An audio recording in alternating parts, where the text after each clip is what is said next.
Hello.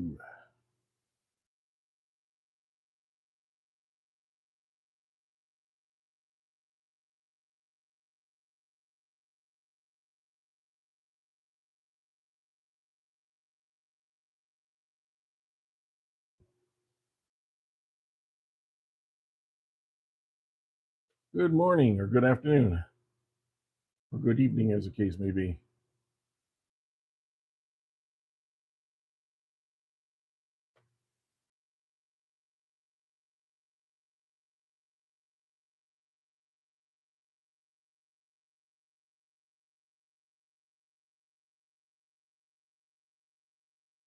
Uh,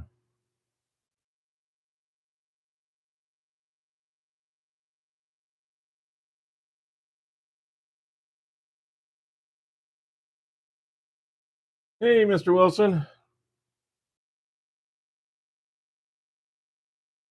You'll be in properly shortly. Okay.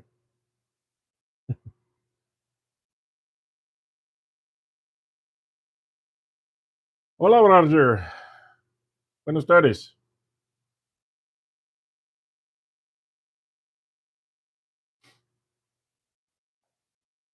I think I'll sit over here for a minute.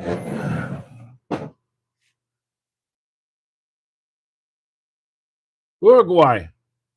Ah, welcome. My Spanish is poquito. See, so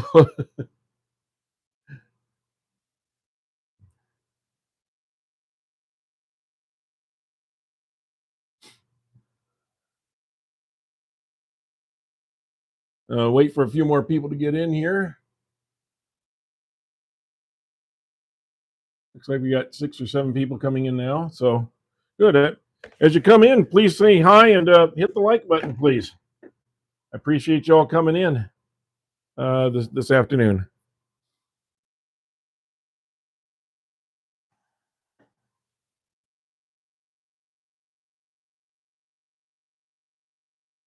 Uh, okay. So anybody wants to say anything, please go right ahead and say hello or tell us where you're from. So far, I have Scotland and I have Uruguay. Uruguay. So um, anybody else?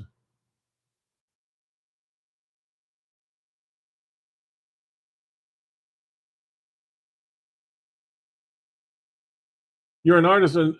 Oh, okay. Colorado. Hey, Colorado. I guess you're getting ready for a huge storm and a great football game this weekend. Would be my guess. So in that order, huge storm first, football second.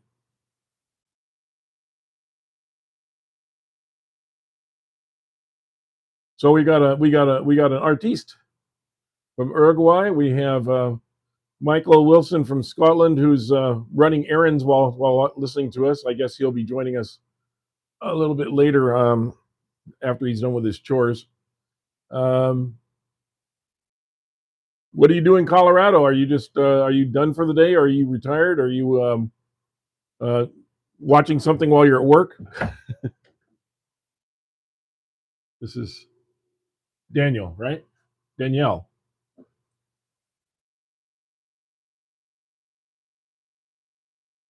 Problem is my computer's like just far enough away that it's a little bit blurry to my eyes.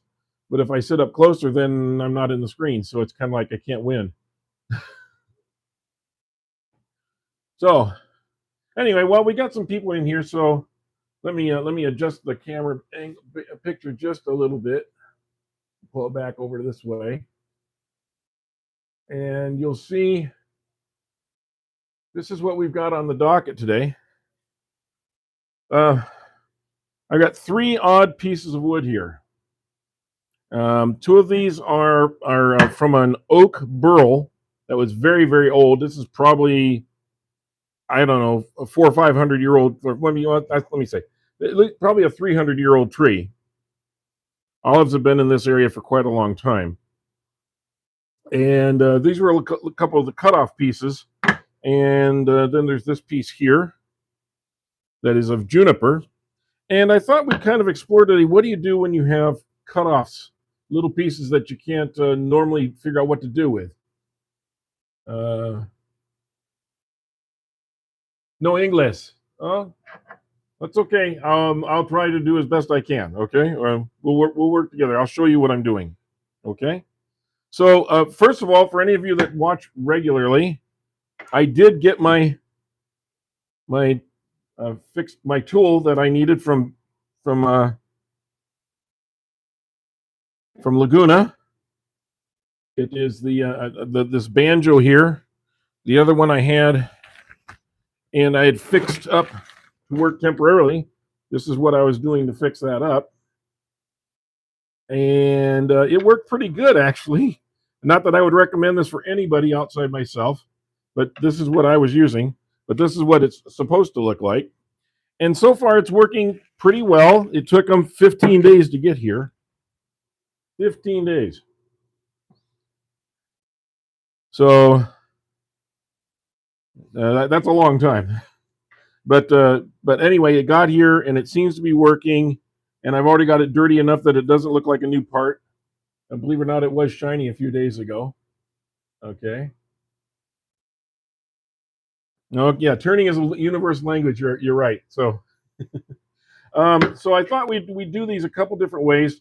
And one of the problems that I had with this piece of wood was that it sloped off, and it's a nice, thick, heavy piece right here, and then this is all burl, and you can see there are wormholes throughout the whole thing. So we don't know what we're going to get. But what I decided to do is, because I couldn't put a tenon on one side and really turn it because I would lose pretty much everything, I did a glue up. This is a glue piece. I used it's a flat piece of wood with hot glue. Okay, hot glue on here, and that's what's holding this on. So hopefully, unless we really stress it, it should be okay. The problem with burls is you never know what's inside. There could be rocks. There could be all sorts of things in here that we aren't anticipating. So we got that one. We're going to turn that, and then we'll turn this one, see if we can get a little different shape out of it. It's probably going to just be a small bowl, but I just wanted to see if we could actually get something out of this, or are we going to lose it entirely? It could be there's cracks and so forth, so we might lose the entire thing. I don't know, but I thought it'd be a good example of what to try to do when you've got little pieces left over after turning or after cutting out your bowl blanks. By the way, for those of you that were watching the other day, this is what the final look of that bowl, that oak bowl that I had.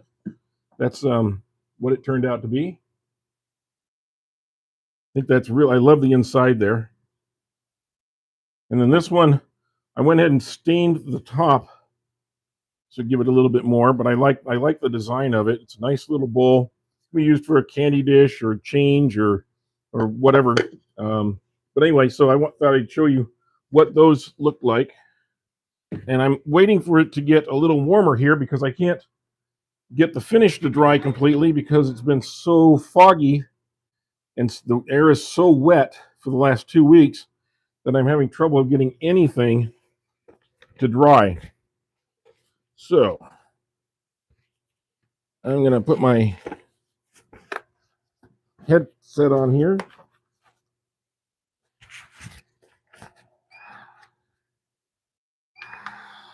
Okay. Hopefully you can hear me all right. And we will get started on this first piece. Now, I'm not sure, to be honest with you, what we'll do out of it, but I know at first I got to at least kind of get it a little bit rounded and a little bit controlled. So maybe a little bit high in speed. Let's see.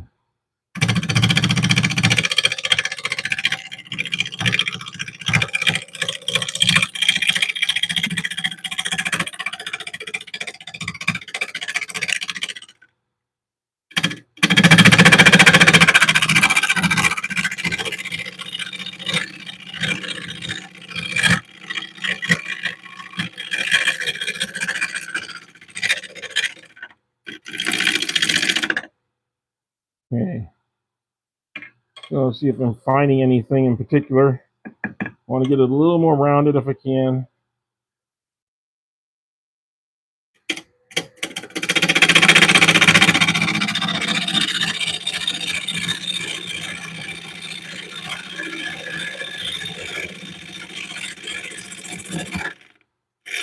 By golly, that is loud. Whew! That is really loud. But it is working, and that's good. So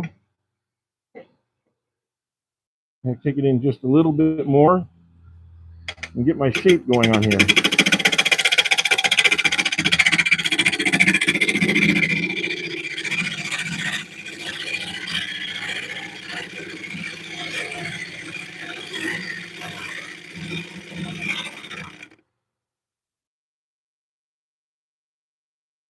Okay, we got a pretty much round shape there. Got a little bit of an angle to it. That's looking kind of interesting. Hey, boss. Hey, Tim.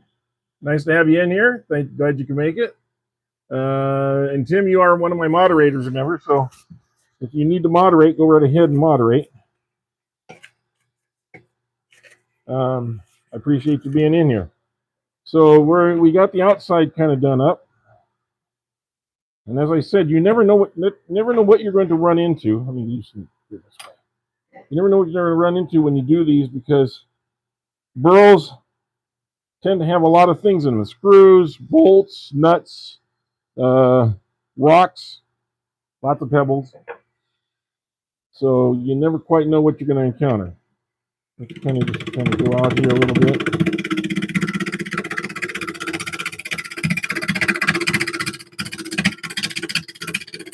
See if I can establish an edge without losing the edge. Well, there's an edge. But I think I'm going to have to come down to here in order to really have anything. So I'm going to go ahead and take this off.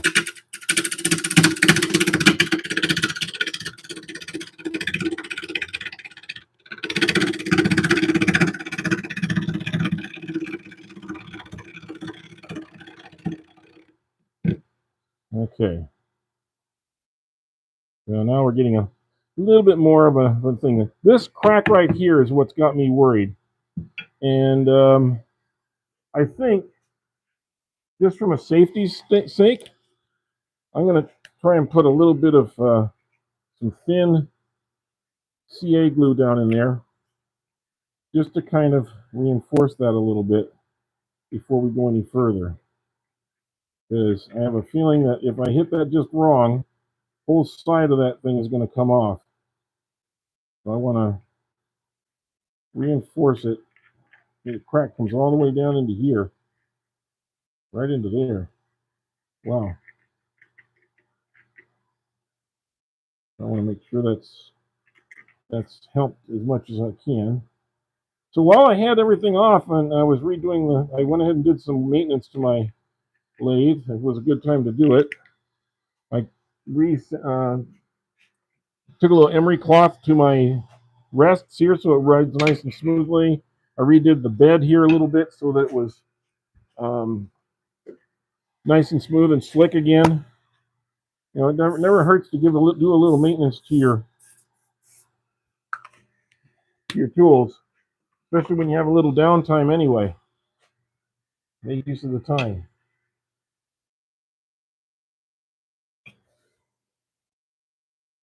Hi, Ruth Lynn. This is not lapidary. No, I'm not. This is. I'm just turning up. I'm going to turn a small bowl out of this oak burl. We are going to take a piece of wood that was basically a throwaway if we didn't.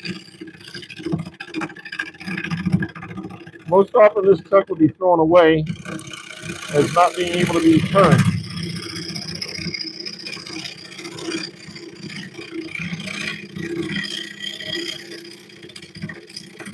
And I kind of want to show that you can turn anything and give it a little bit of love if you didn't take the proper approach.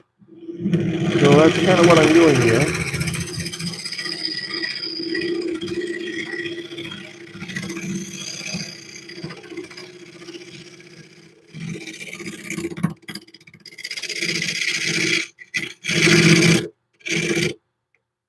Let's see how that's looking. Yeah, see, now we got a start of going into a bowl here. We can only go down about here. Now the good news is, because this is a glue chuck, I've glued this on. I don't have to worry about any indentation or anything on the inside. I can go all the way down to what I see as being the bottom, which is probably right about here. So I can pretty much visualize exactly where to stop without getting a see-through mold. But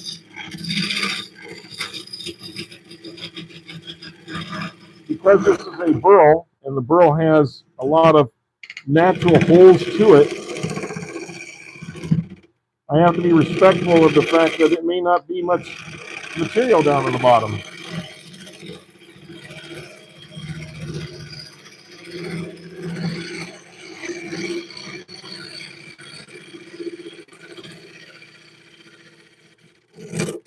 The other thing you have to watch for is that there may be, like, besides these big, huge gaps that there may be down the bottom, which would be just a bowl that was split in half. It's not going to help anything. The other thing you have to watch for is it going to be useful enough? You know, so you got to stop at a point where it's still useful. So I'm going in, and there's hard and soft spots. There's parts of this oak that are really, really, really hard, and there's parts that are kind of soft. And when you go through those different parts, you kind of don't know what you're going to hit, you know? Sometimes the very middle here is very soft.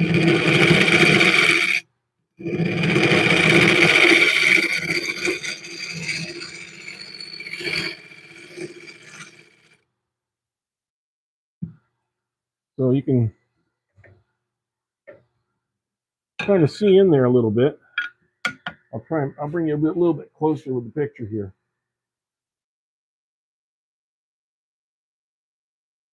Yeah. Sorry.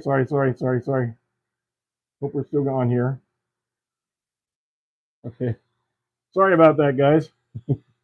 I apologize. I accidentally hit a button on my phone when I was trying to move it. So glad we didn't lose you. Okay. If you are in here, please hit that like button. It really helps the channel. And also, if you can, subscribe. We do lives every Thursday and usually one or two other times during the week. We'll pop in with a live.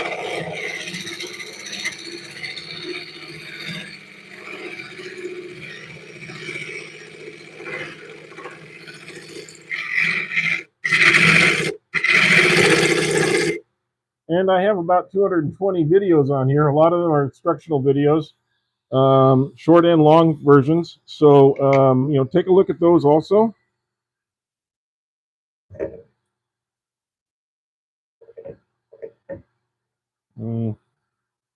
Trying to get you some light in there as best I can.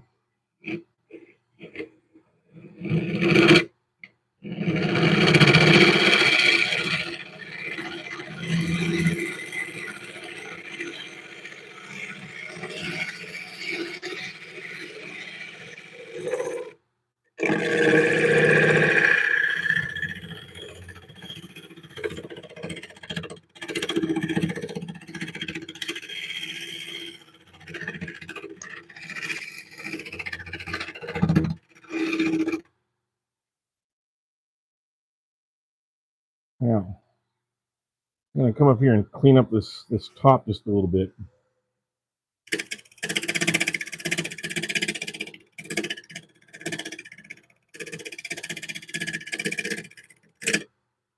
Okay. Get that cleaned off a little. Okay.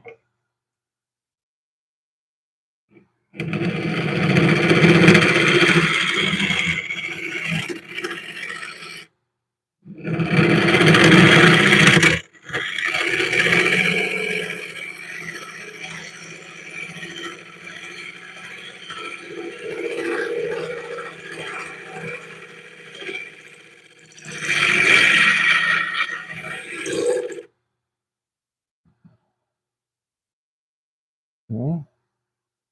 Want to keep those walls thick enough to hold something, but I also want them to be strong enough to, or thin enough that they allow for some actual use inside here. So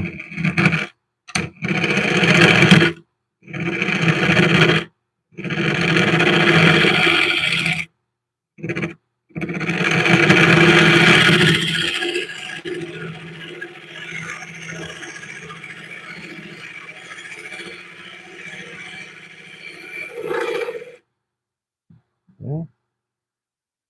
Make sure I keep stopping to make sure I clean this out. See this crack that runs right through here? I think runs all the way to the bottom, so I got to be really careful. I'm right about here right now, so I can only go about another half an inch. So I'm going to switch. I'm going to switch to a scraper right now and see if I can't do something with the bottom with this. Keep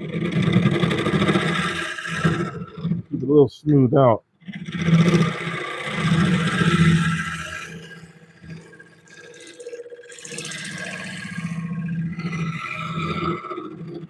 I might need to go to a smaller one. I want to get that bottom kind of flattened out a little bit.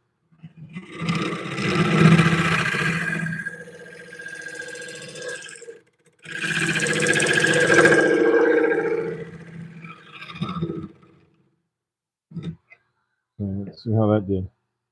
Okay, that certainly did help bottom a little, but it's a little too big, so we're going to go to something smaller. Hi, Victoria.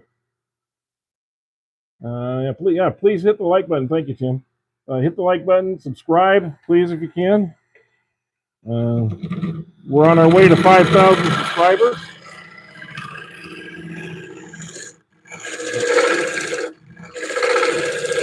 And unlike a lot of places, we don't charge for people to be a subscriber or anything.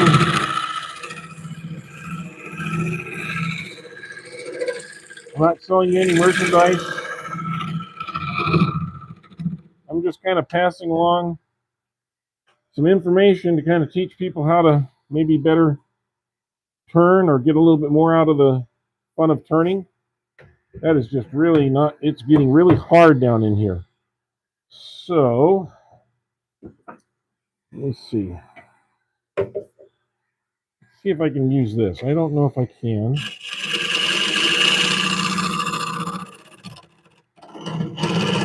A skew. It really gets down into that.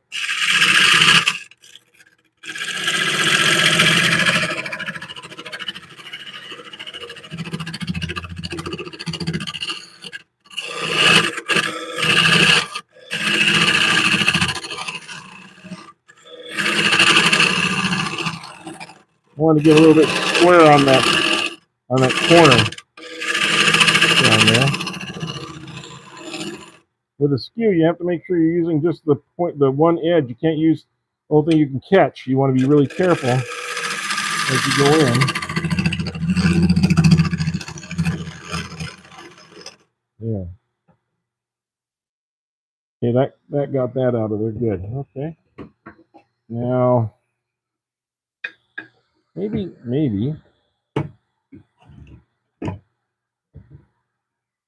a carbide would work good in here. I'm going to change where my tool rest is.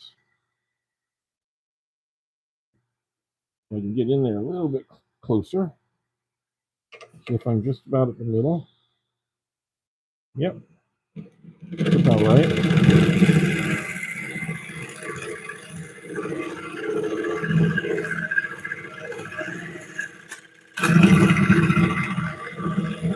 And if you've been with the channel for a while, you know that I think of the scraper as kind of being a, oh, darn, need to tighten it some more. I think of the scraper as being the, the carbide as being a scraper. It's basically what it is. It works just like a scraper does. Not really a gouge, it's a scraper. And you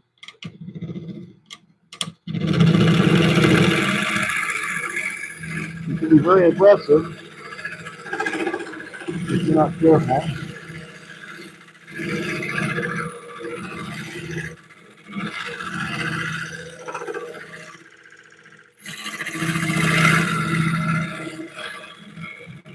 to be fair, I can't even see what I'm turning there. There's so much stuff coming out. But I can see that I am right about to here. So I'm just about at the very bottom that I can be. I think I can clean it out just a hair. And we'll do the rest just with sanding.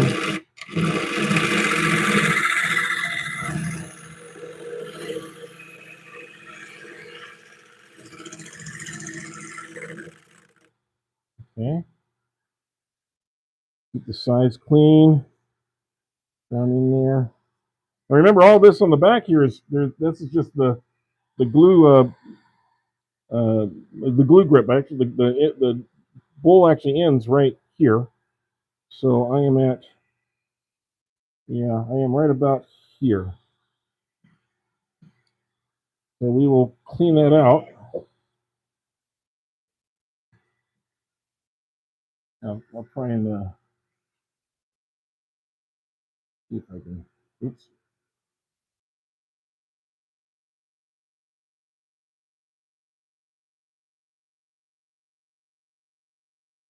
There. Hopefully that helps a little bit more. A little more light on it.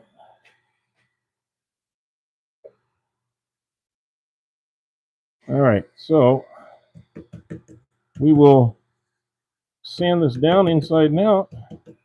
And I think we've made a little interesting bowl out of what was basically nothing.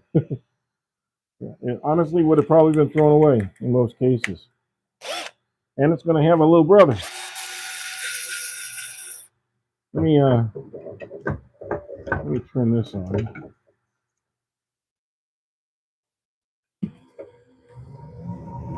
And I'm going to bring this down.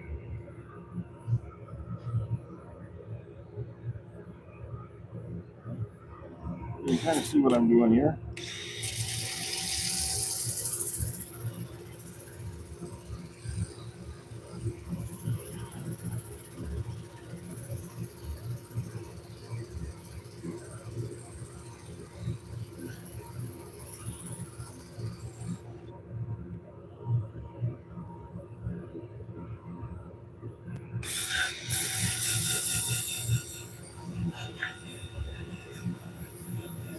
And get the outside here a little bit.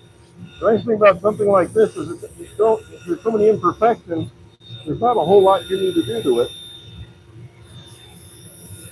to make it look nice.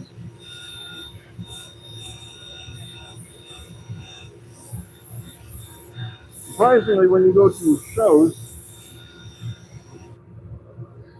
shows, a lot of people will gravitate towards these odd-looking bowls because they know they can get a perfect bowl at the store, probably cheaper, but something that's unusual and draws attention and a little bit of a conversation piece is what they like. So having wood that's odd shapes, things like that really sell better.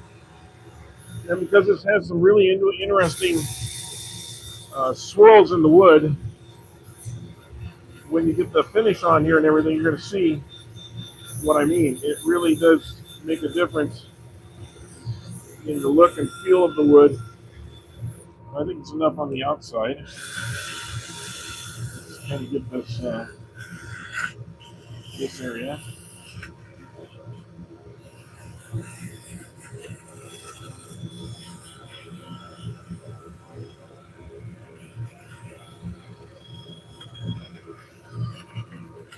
Ooh, kind of hard to get in there with the sander.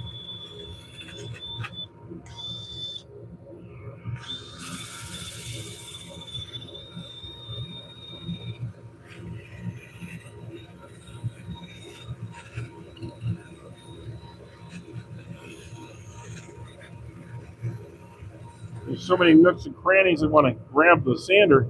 It's really hard to get into those little places there.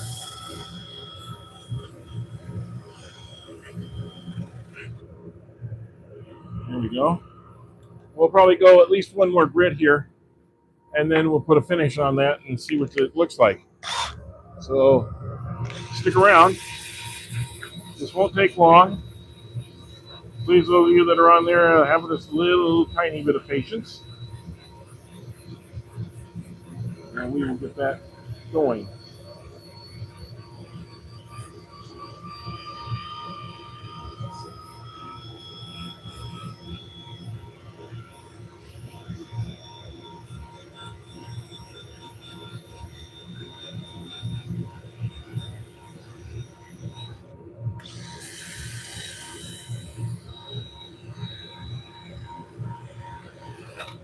Ooh, don't want to break more pieces off if I don't have to.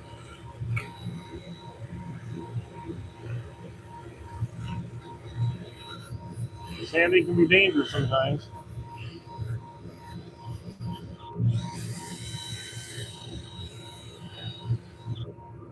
Okay. I'm going to use something I use on heavy bark. And if you haven't seen this in a while, I use this. This right here gets in there.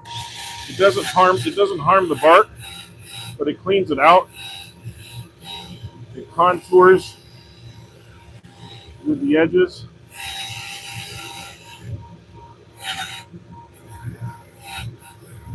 It cleans things out really well.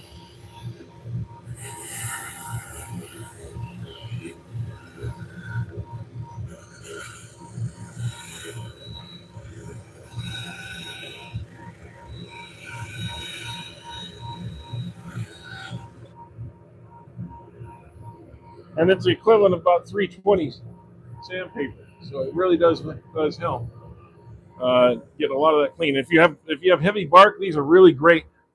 They don't cost very much. You can get them on Amazon and other places. Um, Certainly worth it. Okay, I'm going to turn this off so you don't have to listen to that sound.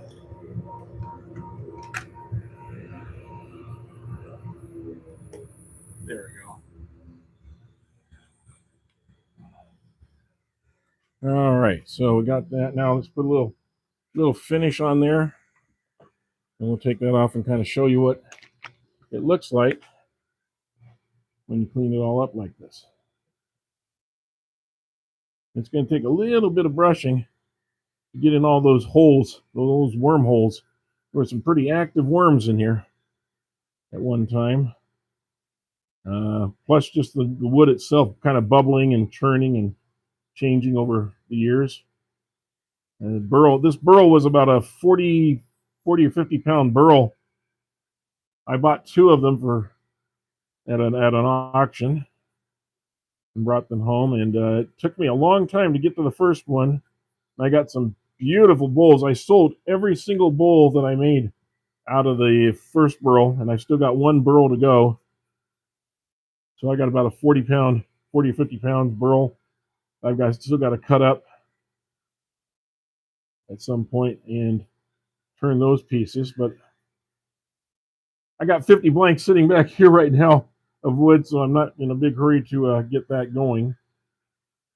It's all dried. It's all ready to go. It's not going to get any drier. It's not going to crack at this point. At least I don't think so. So it's not a huge rush on my part to do that. Take this helmet off. I don't have to listen to that. Yeah.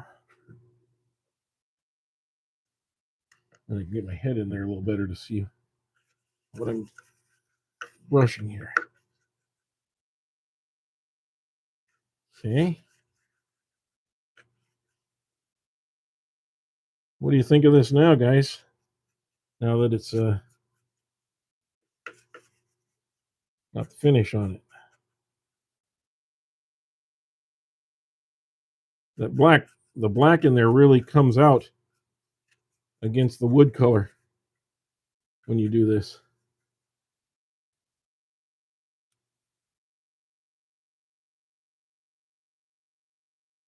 Okay, I will take this off of here and let you see what it looks like. It's going to have to sit for a while and dry and whatnot, but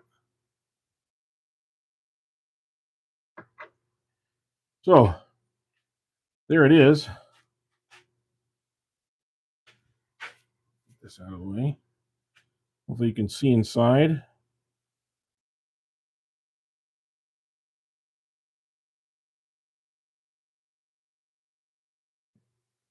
That's the inside, and then this is the outside of it.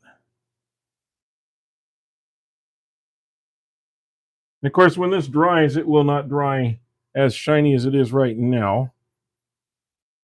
Get a little more on there. So it'll take a couple coats of this because it is pretty dry wood. It will suck this up. And once it stops sucking it up, we know it's done, but it's hardening the fibers inside. So this is going to have another 50 years of life, maybe, as a bowl instead of just ending up as a piece of scrap in a trash can somewhere. We've given it new life. And that's the first one. Okay. Please like us. Yeah, thank you. Please do like and subscribe. Hi, Maureen Palmer. So, what do you guys think? What do you think of this bowl? Of this little bowl? It's nothing fancy. You're not going to do a lot with it, but I'll bet you it sells, and I'll bet you it sells for a pretty decent price. What do you think, Michael? This is the first one. Now that you're back, can you see? I don't know if you can see this or not, but this was the first one. We're going to do another one, similar, but no guarantees of the same results.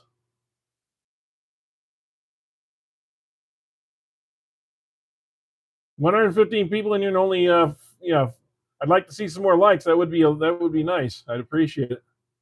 Yeah, so that's and I just used a glue, a hot glue on this. So what happens to take this off eventually is you take a heat fan or heat blower, and you blow it on here for a few seconds. This glue will release. You take a chisel or something, get in there and pry it off.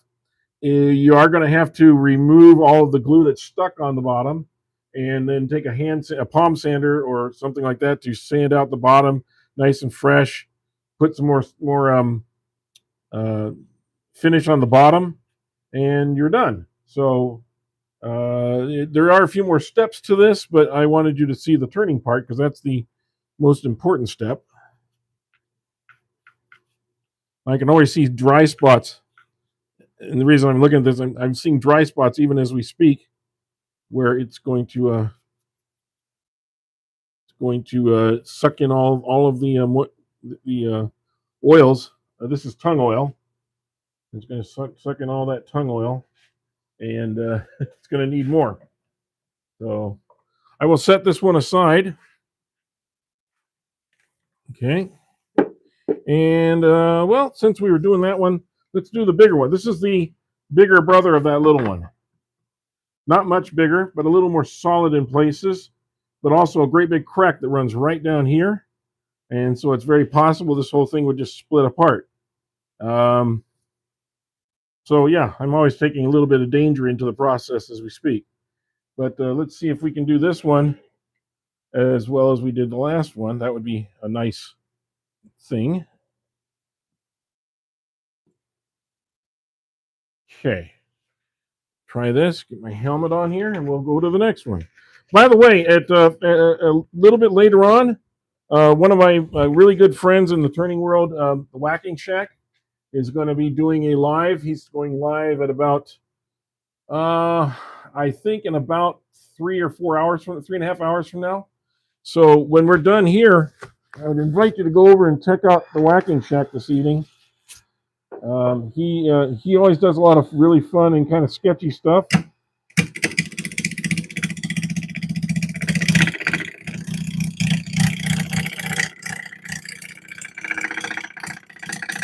You know, I gotta move this like so.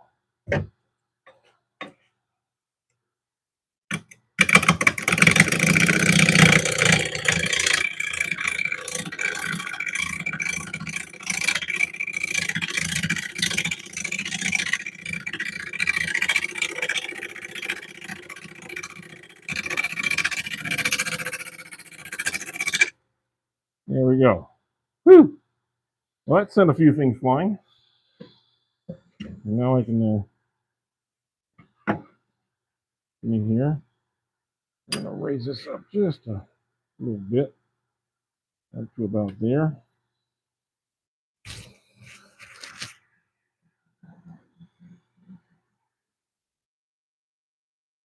Okay, like to get as close as we can without touching. And here comes the next load.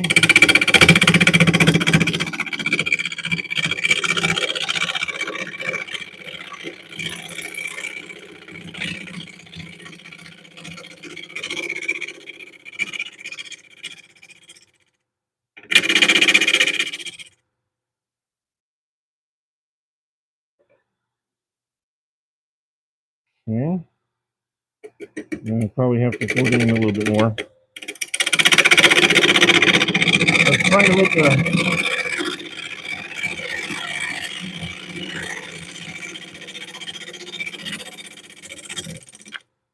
trying to make a little design here on the bottom. Don't know if I'll be able to. Let's see if I can go a little bit further.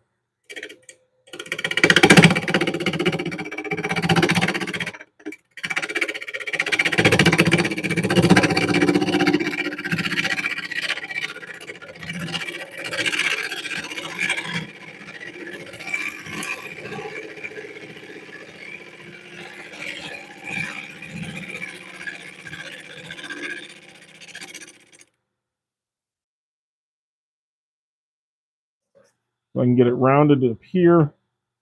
To kind of leave it kind of a rough down here if I can. Maybe. Still kind of eyeballing that a little bit. It doesn't look quite right there, so I'm not sure. I don't want to make this too small of a hole.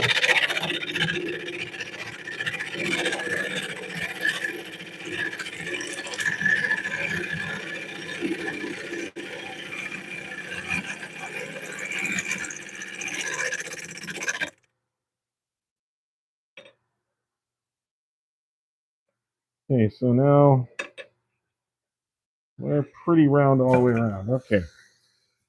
I think that'll work.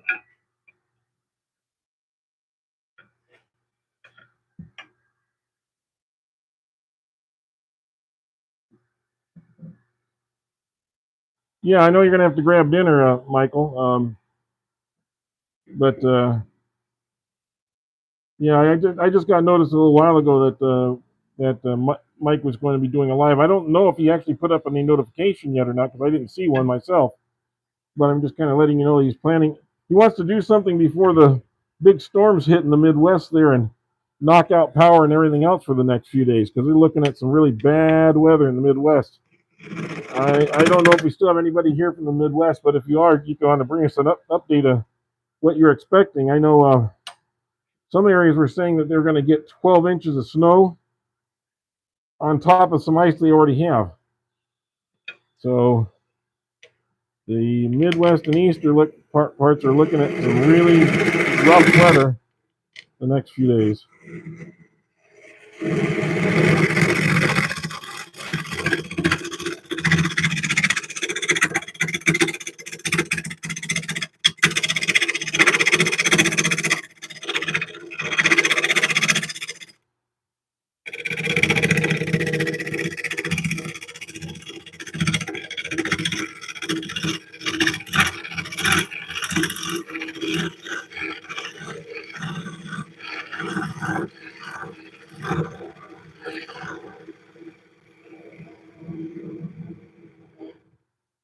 So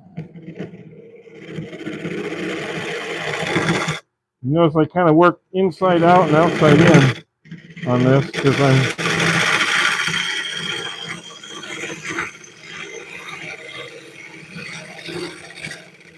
I'm dealing with an uneven top. See, there's not even a ridge here yet. So trying to establish that. That's why I'm going this way out.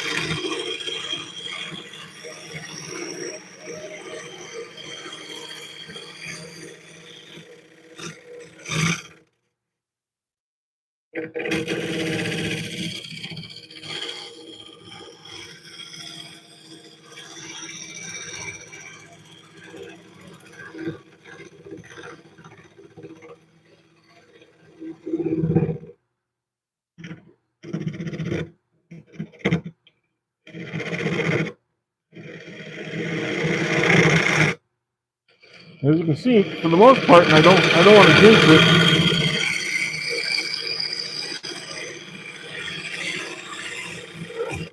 but for the most part, this hot glue holds pretty well, and it is removable. So I mean, that's the advantage of doing that.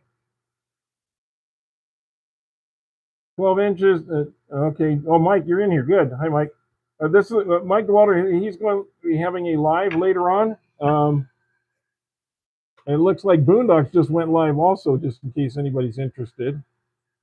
Looks like Jamie just went live. But Mike, you're going live in about 3 hours. Is that correct, or are you changing your time? Go ahead and let everybody here know.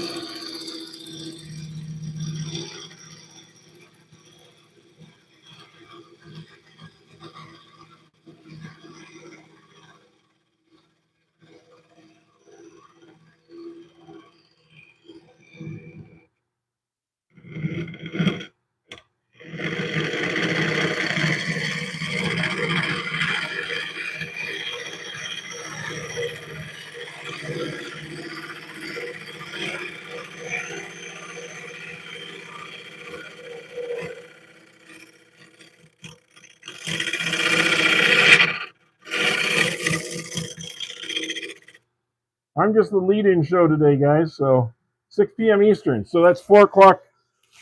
I'm sorry, that's 3 o'clock my time. So about an hour and 15 minutes from now, Mike will be starting his live. So we'll be getting out of his way. And please go over to the Whacking Shack. And see that right there. Go to the Whacking Shack. And check out Mike. And see what he's turning today. Mike's always doing something. It's beautiful and a little bit sketchy sometimes. And I always like to watch him at...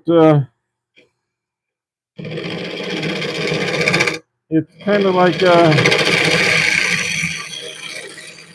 we call it fun, but you kind of keep your sphincter muscles tightened a little bit at the same time, if you know what I mean. Well, Mike's really becoming a really good turner. He's really upped his game, and we're trying to get his group up. I think he's still shooting for 10,000. Like he did for 10,000.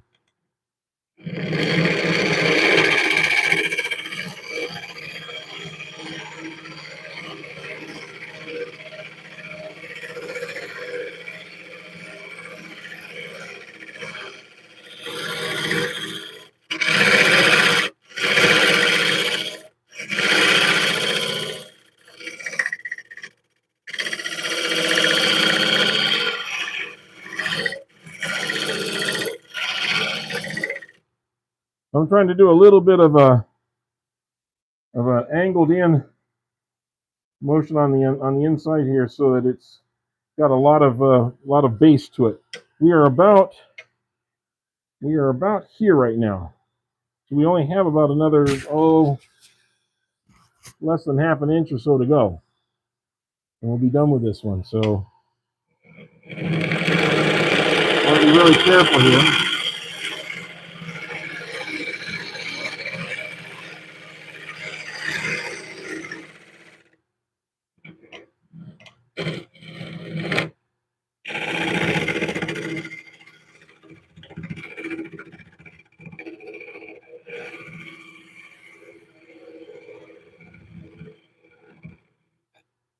You also got to make sure you don't do something called pyramiding.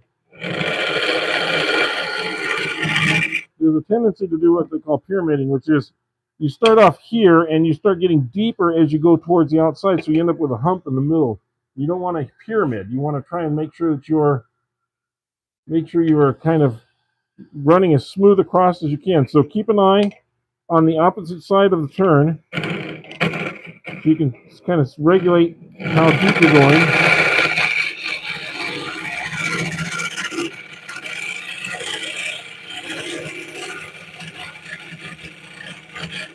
And when you've hit the corner. And I'm pretty close. There's a little ledge there, so we got to get rid of that ledge.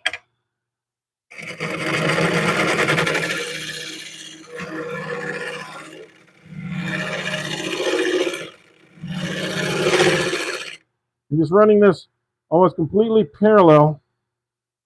This opening is almost completely parallel to the wall. And I'm basically using it like a scraper coming up the side. I do need to go back down on the bottom. So now I'm going to use my real scraper and try and get that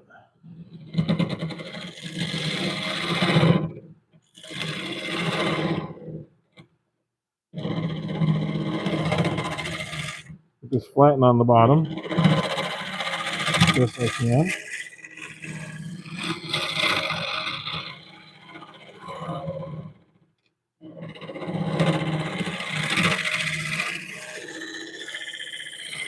Also, it cleans up the edge. See all that coming out of there?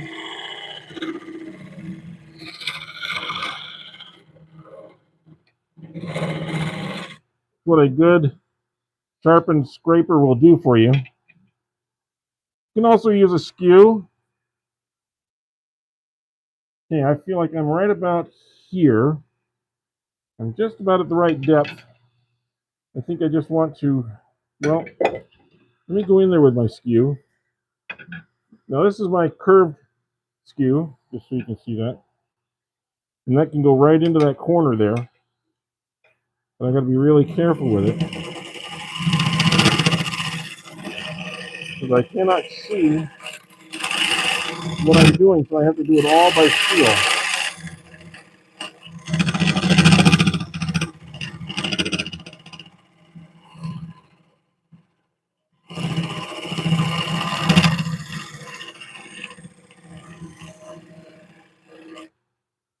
I have to do it all by feel. And that's, oh yeah, that's nice. Okay, so I think we're going to call it there. I'll put my tools away for the moment.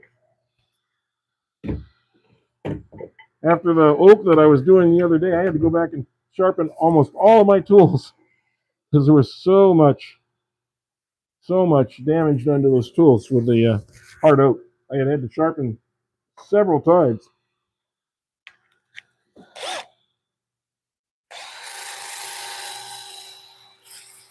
Okay, I'm going to turn this on. I might need to get a tool out on this still. Yeah, I think I'm going to have to. I got it shaped, but I didn't get it finished. I think a bullnose scraper here might be my best friend. I don't know. Let's see. If not, we'll have to go in with the. No, can't get in there with the bullnose scraper. Okay.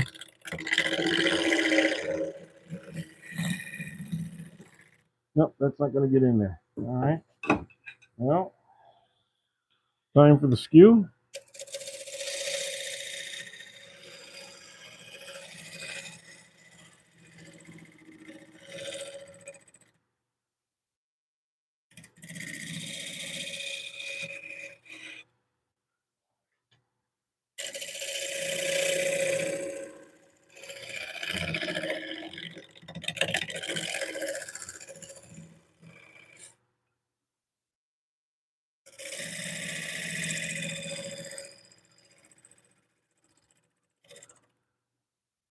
Just that really light touch.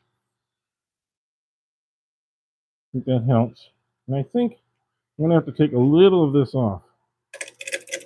I was going to leave it rough, but I think doing this might be a little bit better. Make it look a little more uniform and a little more finished.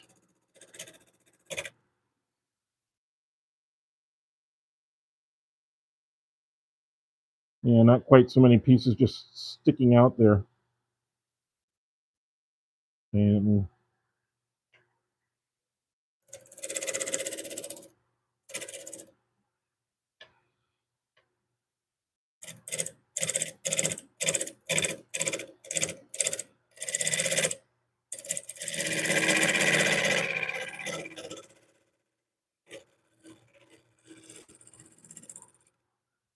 go.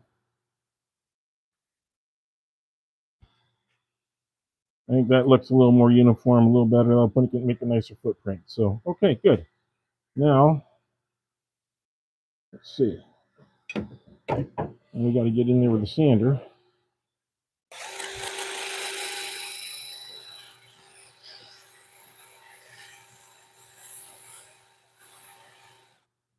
Guess I should turn this on.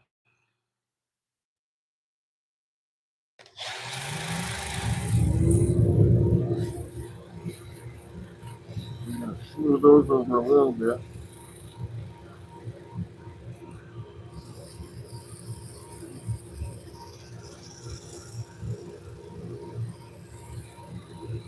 Just take a little of the sharp edge off of them.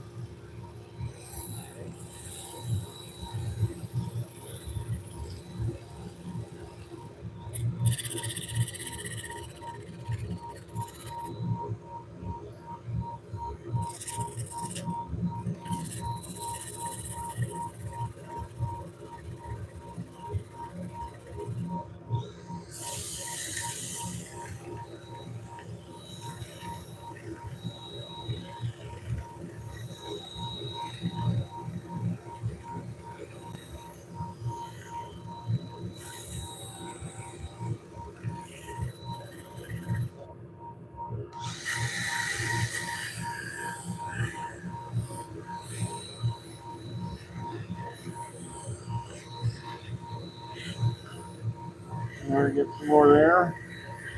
I don't mean to not be talking to you guys. I'm sorry. I'm just kind of concentrating on what I was doing here for a minute. But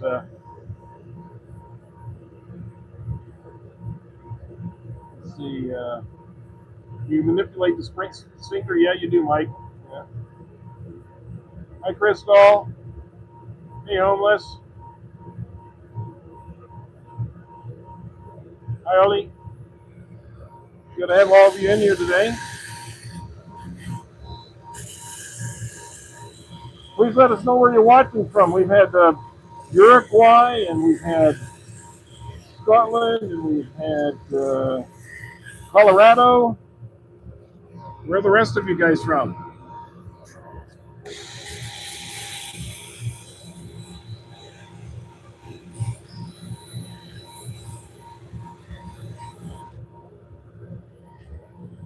Okay. I'm going to try and turn this backwards a little bit.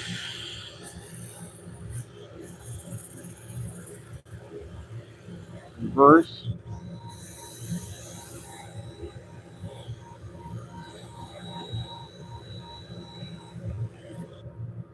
Okay. Select that. We'll go to the next grit.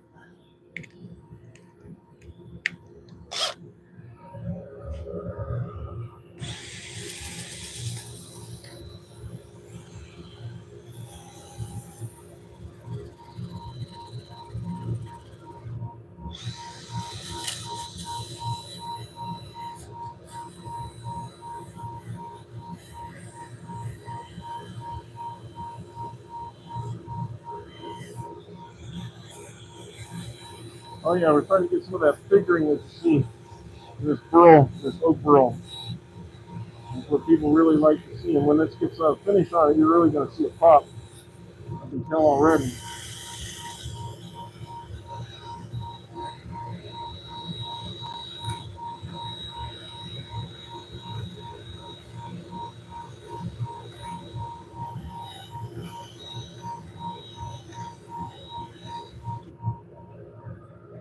Okay, sounds good. I think we got that one. Let's turn off the noise. We're gonna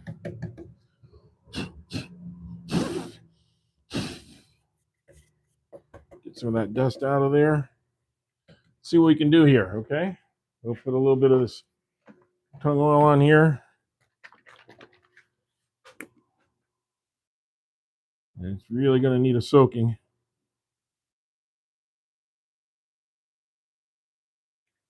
Well, look at that. The sun actually poked out for a few minutes. That's nice. we've been seeing the sun for about 1 or 2 hours a day, sometimes 2.5, and then it goes back behind this fog. We have a really low-lying fog that's in this entire valley for a few hundred miles, and it's just the whole drive. If anybody's driving up the middle of California, you are in fog all day and all night. The only thing it does is slightly lift in places a little bit, so you got a little tiny bit of visibility. But there's a lot of places, there's a lot of times of the day when I can't see my neighbors across the street unless they have their lights on. That's how thick it's been getting. But then again, I'm not getting snow and ice like some of you guys, so I can't complain too much. Yes, this is going to look amazing. Just give me a minute here and you'll see just what it's going to look like. Let's get the inside here. And you see we did both of these pretty quickly. And again, these were just cutoffs. These were just pieces that you normally, you're cutting it off to make a good sized bowl or something, and you look at the end piece and you go, well, I'll just chuck this in the trash. And I decided instead to hold on to them, thinking I could do something with them. And it finally dawned on me. I said, why don't I just try to show you guys how to turn them when you don't have any place to put a tenon? And this is one of those tenonless turnings. We're using the glue block instead. Don't have a vacuum block or anything else. You couldn't vacuum this because there's so many holes in the wood, it would just suck right through it. It wouldn't hold it. You can't really drill holes in it because you're not sure there's any secure place for the screws to hold. But glue will work. Not only will glue work, but glue can be removed afterwards. So you can put a finish on the bottom. And it gives you the opportunity to go all the way down because you're not worried about a tenon in the bottom and you're bottoming out. You can see exactly where the bottom is and go from there. Now, I probably could have gone a little tiny bit deeper. And the nice thing is I can still decide to go do that. No harm, no foul. But let's take this off of here and let you see what it looks like. There we go. Trying not to touch the wood because I don't want to ruin the finish I just put on it. But so there we have it. I'll pull out just a little bit here, but you can see the wood and the colors. That's a really nice, rich, deep color in there. And on the outside.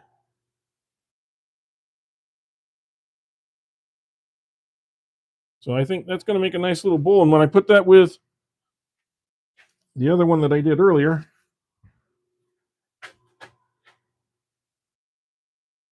these are the two that I got out of those two little tiny pieces of wood.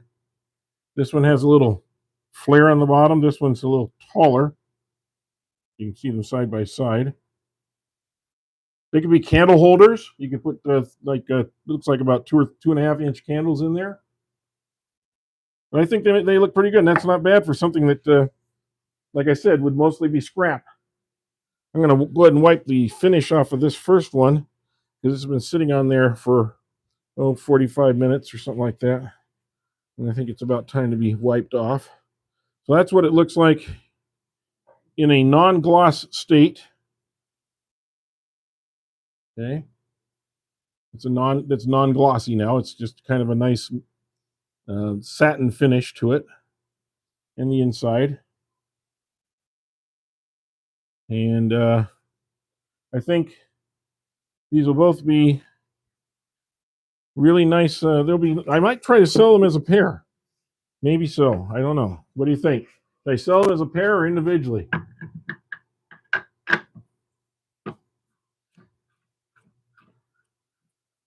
Thank you, Fusion Rocket. I appreciate it. And please, folks, if you're in here, please hit that like button or subscribe to the channel if you're not a subscriber. I see we have 41 likes, 128 people. I'd like to get to at least 100 likes. I like to think that turning 3 bowls in a 2-hour period should get you something, right? It should get you a couple likes, hopefully. So I'm hoping you guys will respond accordingly. It doesn't cost you anything. Double tap the screen. Okay. You think I should do a pair for sure, Rocket? Okay. Well, yeah, that's what I'm thinking. I would sell them as a pair. I don't know what I'd charge. Maybe I'd maybe try. I may charge like $25 each or $40 for the pair, something like that. After all, it really didn't cost me much to make those. They were extras. I got several nice bowls out of the actual Burl itself.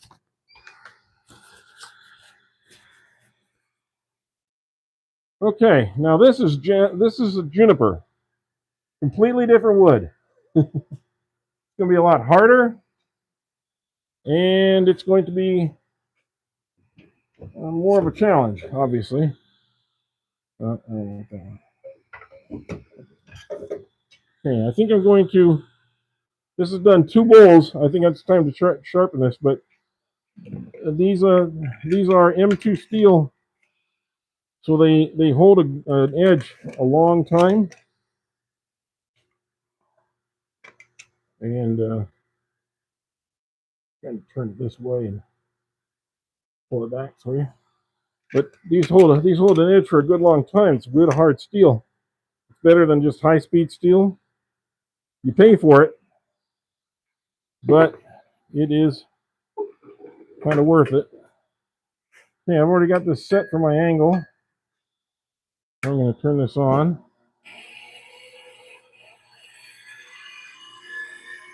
And we'll grind out that way. Bring it around. Grind the other side. Come back in the middle. We'll go back over to one right side.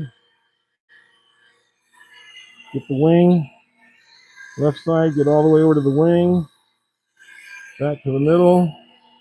And we're done. That's all it takes to get a new edge on this. Be nice and sharp. Okay, so we'll come on over here. We'll Whacking Shack. Remember, in about an hour from now. So please make sure you join him, and we'll see what he's throwing up in the air today. No telling. Mike, if you'd like to tell us a preview, that'd be great. Hi, Johnny.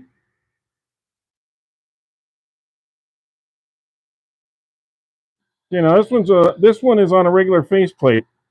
We're gonna have to make a tenon on here. I'm gonna have to round this out and make a tenon. And again, we always approach from here. We don't stand out here and do this. That's just hard on you. Okay? We're gonna come in from the back side here and do this.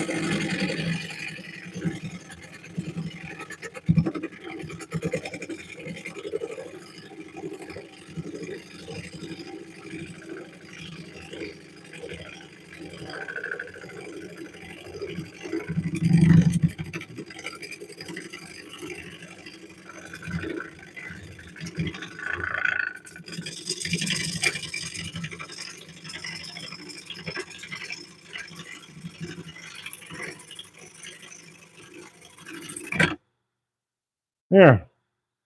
And that's what we get off of there. Okay? That made it nearly round in one pass. So now we can move in a little bit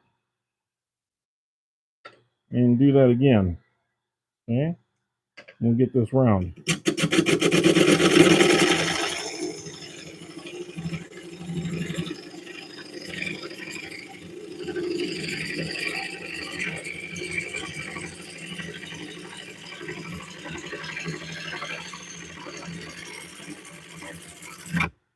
Whoa, that last little end piece there caught a little edge right there because it's a little flat right here and caught that little edge.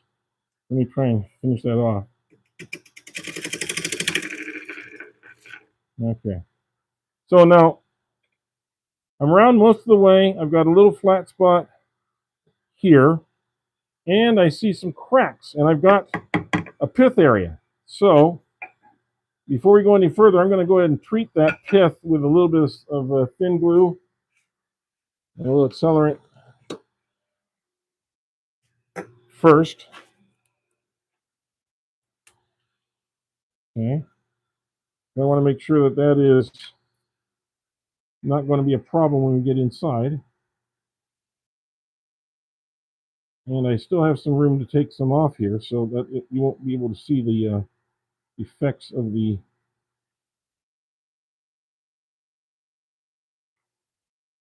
glue going down the crack.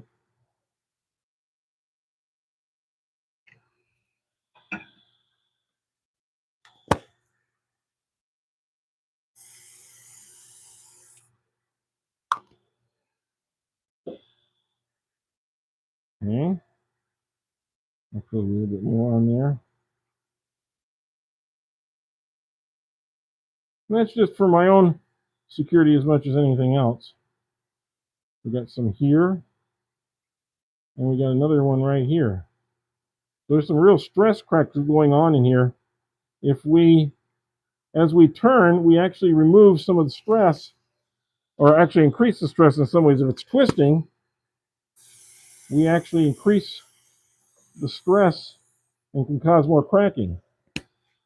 So we want to be careful to address it now.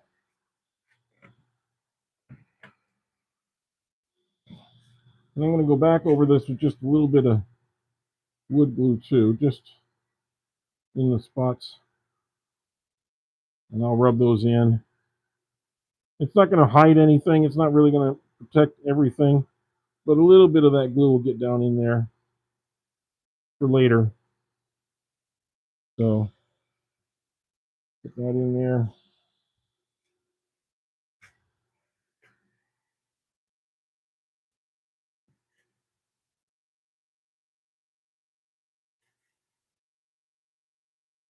Okay. Yeah, I'll let that spin for just a second. I'm not going to have glue marks and stuff on my hands the rest of the day. Right here. All right, so now it's nice and rough still. Now we can start smoothing this out.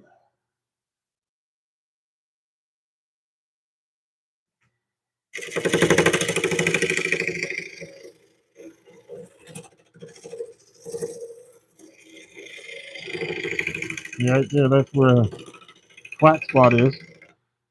You can hear it. Okay. I think I'll work on the bottom for a minute and then I'll come back to the top after it's had a chance to settle for a minute or two. So this juniper, it has a very nice smell to it. If you've ever smelled juniper berries, which are made to make gin, I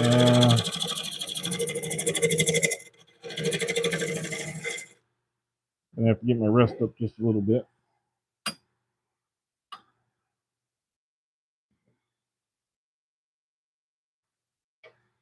It's nice to have my tool rest back, or my new tool rest, I should say. Okay, because I was feeling a little bit naked there without it. I was, trying to make do with my phony one.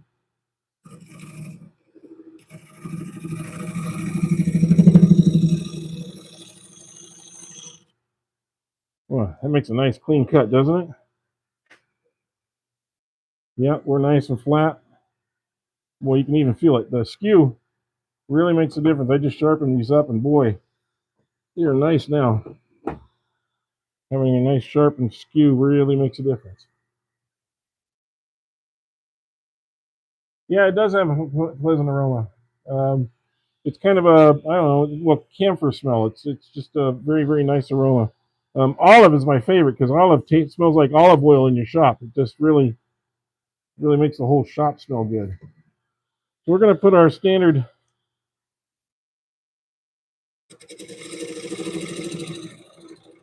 miter in here.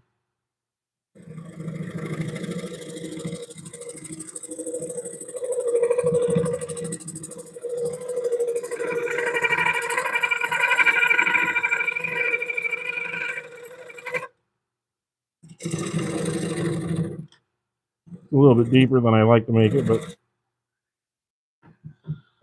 this one might require it. Let's see.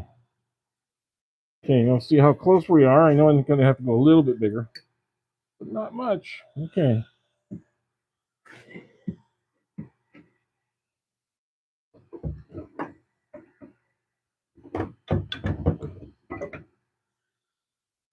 Oh, sorry, wrong one.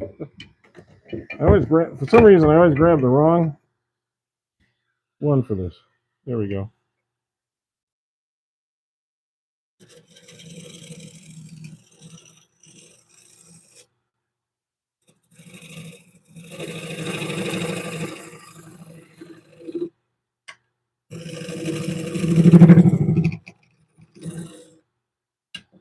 It lowers just a little bit more.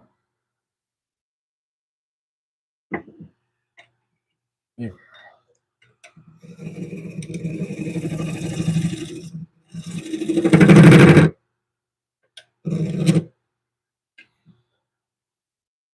All right.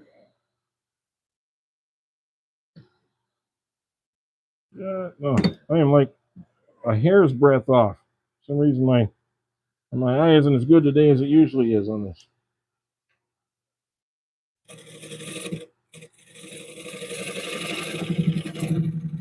I can use that to clean it up anyway, so no harm, no foul.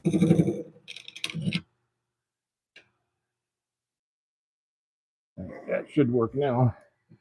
Yep, it goes in there. Good. All right. Don't need to make it any bigger than it needs to be.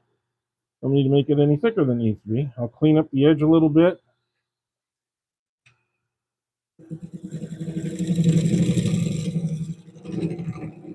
Very light touch. In fact, I'm not even actually touching it. I'm just letting the tool do the work. I'm going to clean this off a little bit. I think we're going to leave that flat this time. Sometimes I swoop it up or whatever, but I think we're going to leave that part flat for now. Okay, now this has had a chance to dry. We'll come back over here.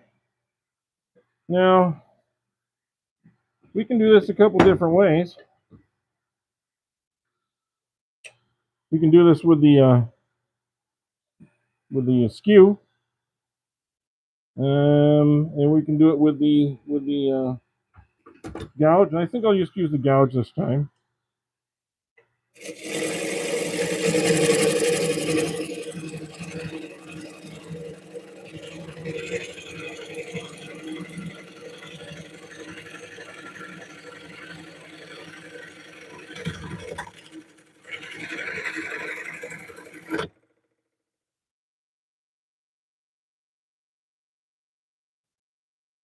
Okay, got it. All right.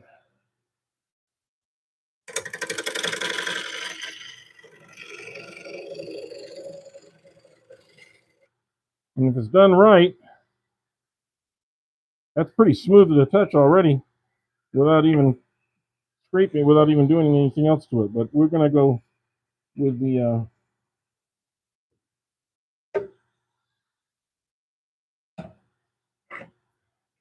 the skew here and kind of clean it up just a little bit.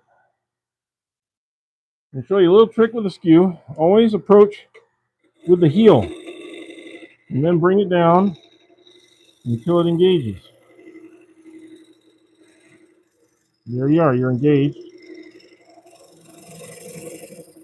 I'm using the point end, I'm not using the back end. Now here, I'll use the back end.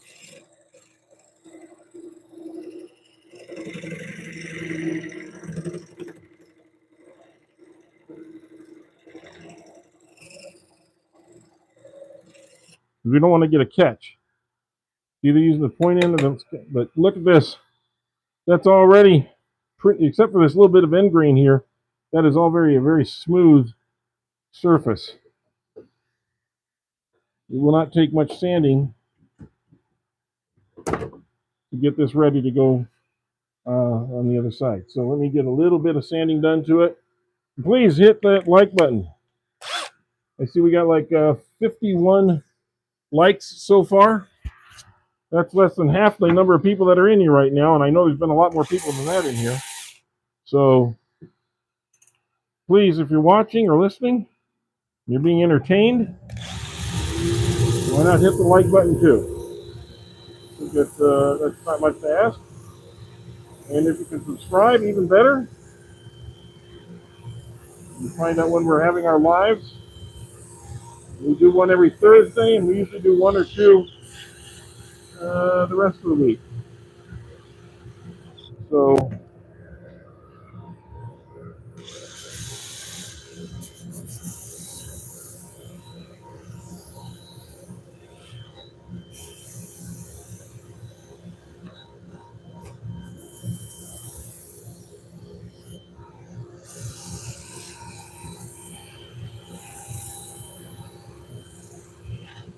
and this is just going to be a little utility piece too.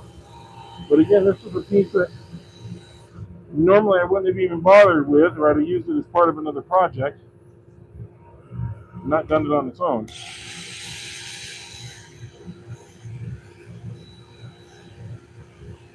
I'm going to turn this in reverse. Do a little bit more sanding.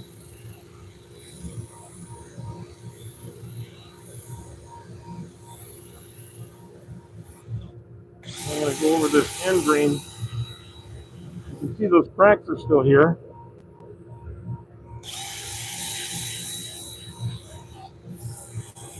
I have a fear that they may be on the inside too going through there, so gotta be careful when we're on the inside of this piece. If we encounter any of that in the walls or in the middle as you're going in.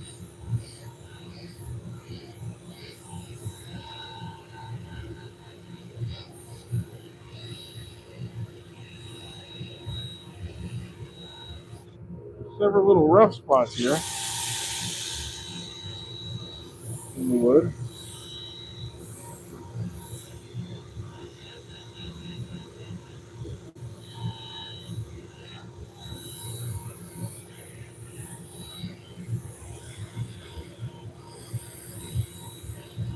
And there's end grain.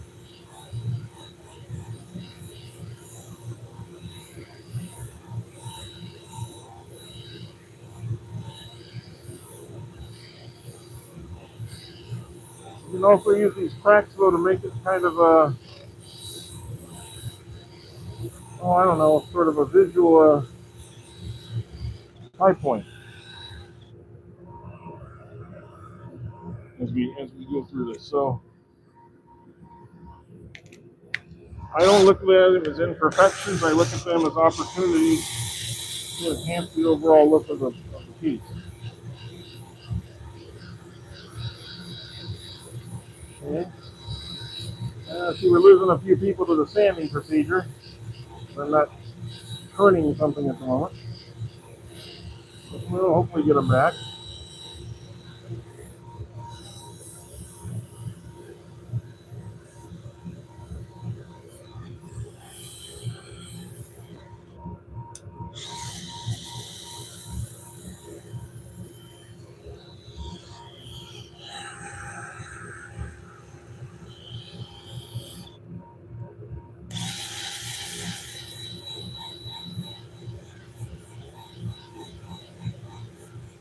Okay. It's feeling nice and smooth. We'll go to 240 just because I think 240 is a better place to stop.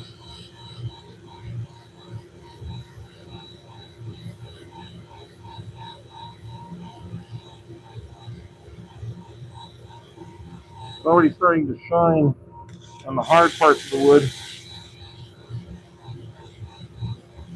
So you're kind of polishing some of the grain, while other of the grain is real soft in between. So the dark parts are actually getting polished at the moment. They're not getting sanded.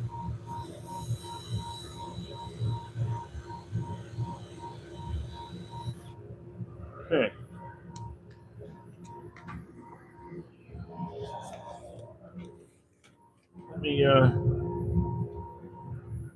turn that off. Okay, I'll put a little bit of finish on the outside of this. Then we'll turn it around and do the other side. So get this into those little crevices and stuff.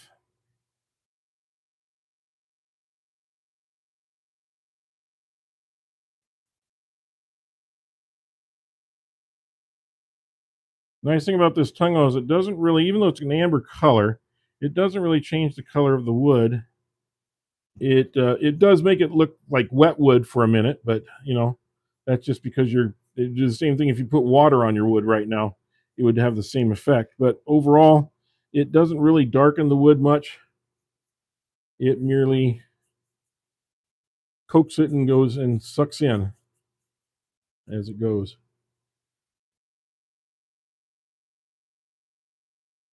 So let me get the fibers on the inside there of that tenon. Okay. I'll turn this on for just a second.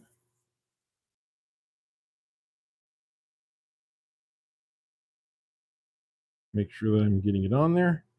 Oh, it smells so nice right now. That oranging oil that I put, the lemon and orange peel oil that I put in that finish really strikes you when you smell it. Let's see who else is in here. I see Jay, and then I see Honeymate. Hey, Honeymate, how you doing? Have you had any honey jobs to do lately?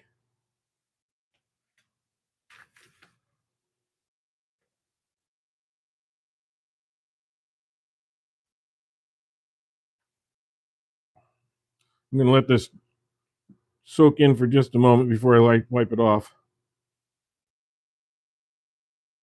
I know it's kind of boring for somebody who's like watching paint dry, but we will be turning the inside of this in just a minute. In fact, I think while I'm doing this, I'll go ahead and vacuum up some of this. This is the third bowl I'm doing today, so we've got quite a bit of bowl work to suck up.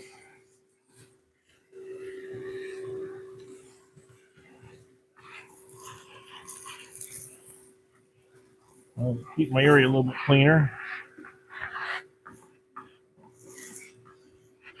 Now I got my Laguna parts back from Laguna finally. 15 days, folks. 15 days it took. Every bit of it. I'm not sure why. It's coming from Texas, and they had them in stock. And it only took about 4 days from the time they shipped it, but it took them like 11 days to get around to putting it in the FedEx box. I'm not sure what that's all about. I think if I had a company, even if I only had like 20 or 30 employees, I think I could probably get somebody to take that box over to the FedEx shipping area and ship it off in less than 11 days. But what do I know? I'm not complaining. I got it. $200 and some odd later, I got it. I don't know. Maybe they're saying, "Well, if you're not going to pay for priority, we're not going to do anything to get you there quicker than 15 days. Otherwise, nobody will buy priority mail or service." I don't know what that means, but to me, businesses I always worked in, I got it out to a customer as fast as I could, no matter what they paid for. And priority to me meant that they were going to get shipped by like an overnight express mail or something, not the same mail that they use. I mean, to them, it seems like priority just means, well, it's not a priority of ours until it gets to about the 11th day. Up to that point, it's just an order that's sitting there that nobody needs to do anything to. So that kind of does not give me the most confidence. But again, I like the lathe, and I do eventually get my parts when I order them. Although one time I had to contact them and say, "Hey, I put an order in several months ago, and you said it was pending. Have you ever gotten them in?" And they said, "Oh yeah, we got them in a long time ago." And they said, "Why didn't you send them?" So I had to reorder a part I've been waiting for several months. So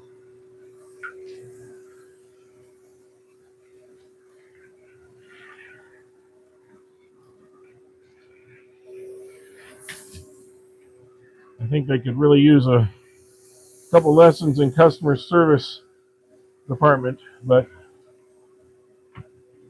every company's got their good and bad parts, and that just seems to be the issue at Laguna. Other companies have similar issues. You can't get the part because it's all from overseas, or they don't keep parts in stock and you have to wait. Or they change parts and you can no longer get the part that you wanted. That happens a lot. They say, "Oh, they're not making that part anymore. You'll have to fabricate it." So I guess out of all the things, this is not the worst thing in the world. So let me get this wiped off, and we'll do the inside of this. And again, these were just little projects today with little pieces. But that is looking like a nice piece of wood now, isn't it? It's very smooth feeling. Really feels nice. Oh. And it was really glued on there. Or not glued, I should say. They stuck on there. Okay, so we have to get the drill and get this off. What else we got going on here?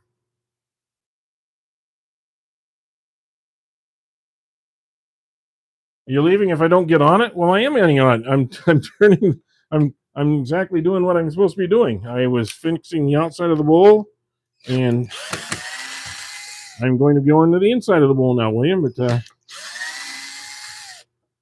just so you know, William, usually, to be fair, usually you would put a finish on and you would wait to the next day to do the next. I'm going through the whole process in one fell swoop, and often I have to go back and redo everything later or fix a lot of things that I couldn't do during the live. So I am moving right along. This is my third bowl. And as you said, we're going to be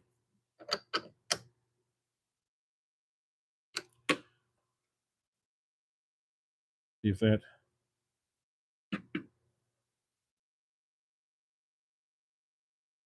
okay. It's still throwing a little bit of finish on me, so I'm going to wipe that down. Which is why I didn't want to turn it yet, because I didn't want to get the finish all over me.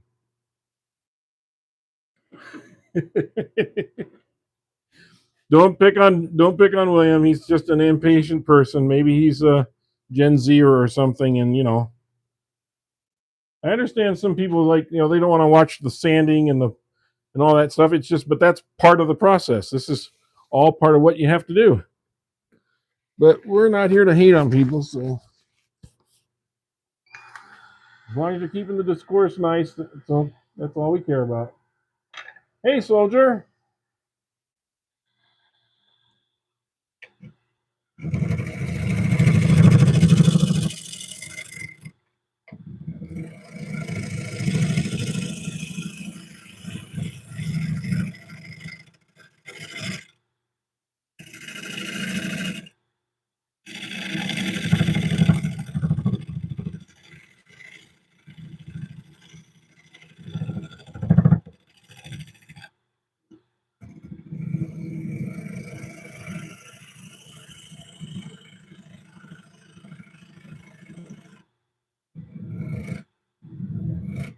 Need to lower that rest just the tiniest bit. Yeah.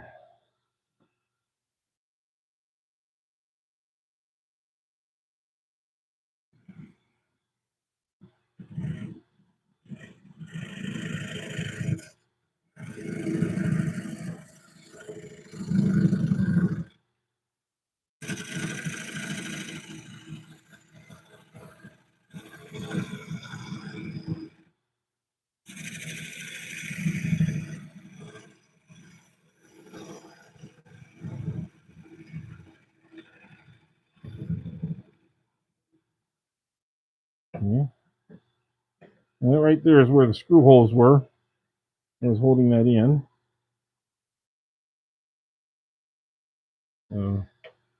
That's that little bit of roughness I feel when I'm going through there.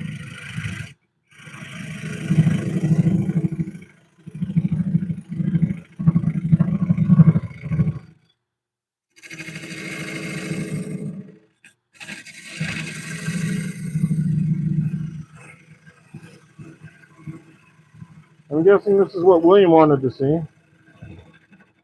Right, William? If you're still here.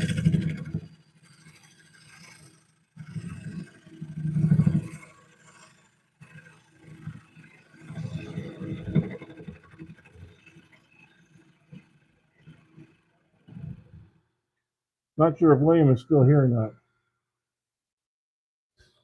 Had someone ask me why my dulcimer build with so many videos.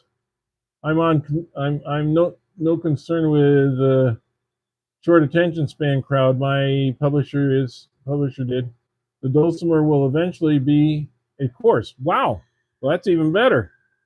Well, yeah, I mean it takes a while to make a dulcimer. It took me weeks and weeks to make my guitar. I mean, you have to when you're making a guitar. Mine was a Telecaster.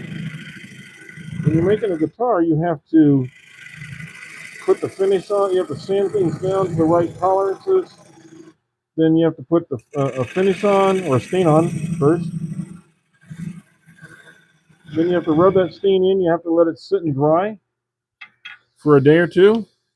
Then you do another coat, and you do another coat, and after about 12 coats of stain, you do another 12 coats of finish, rubbing them on, very, very, very, very thin coats, then sanding with a very high grit sandpaper in between coats. Not to mention all the electronics work that takes to build an electric guitar.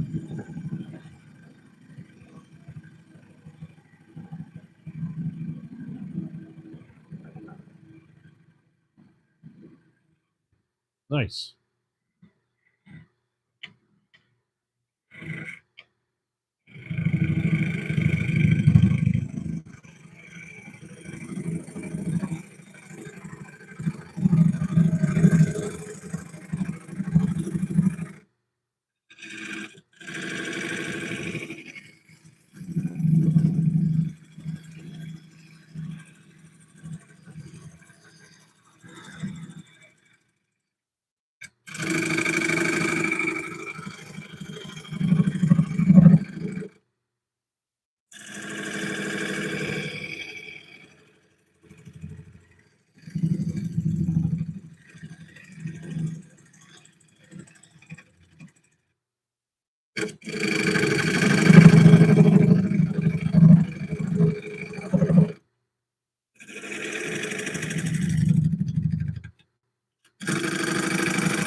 All that fine work right there. Takes a little bit of work to do that.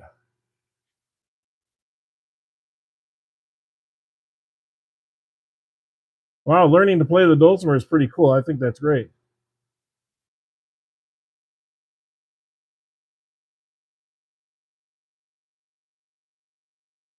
Like seeing you guys in here. Please hit that like button and subscribe if you haven't. I know most of the guys who are talking here have already subscribed to my channel, but please encourage everybody else to subscribe.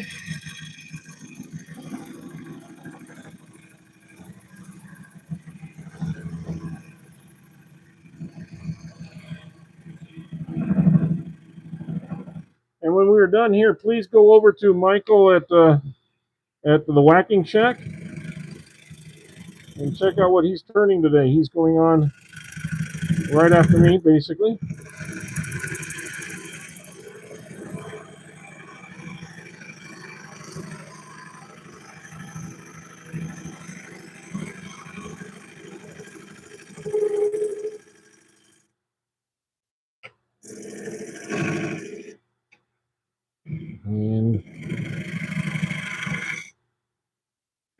Hopefully we're going to have Ryan from 77 Rockets back on here soon.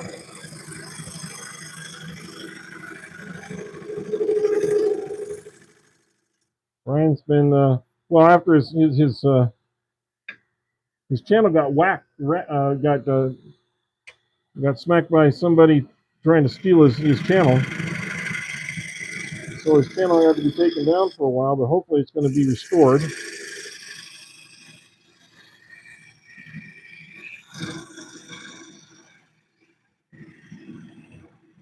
And keep an eye out for 77 Rockets return. And if not, I'm going to have Ryan on here or something, doing some turning.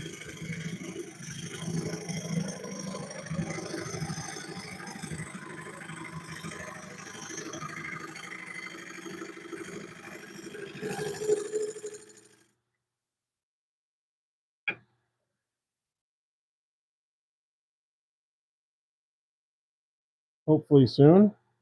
And that is hard wood. As much as I'm turning on that, it is not coming off more than, very, very fine shavings as I go.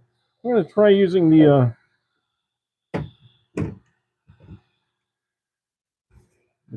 carbide. Oh, shoot, that keeps getting loose. Not sure why it keeps loosening on me.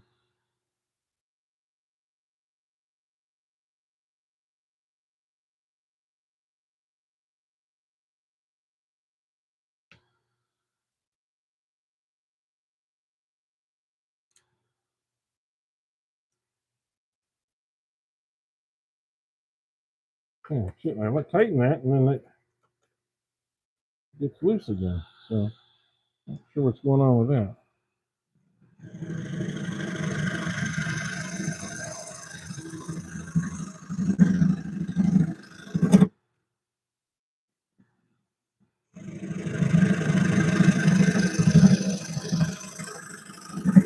Doesn't take off as much, and I can't shape the sides. I can't shape the sides as well using this, but at least I can go down the middle a little bit faster. I'm trying to get this done in the next few minutes.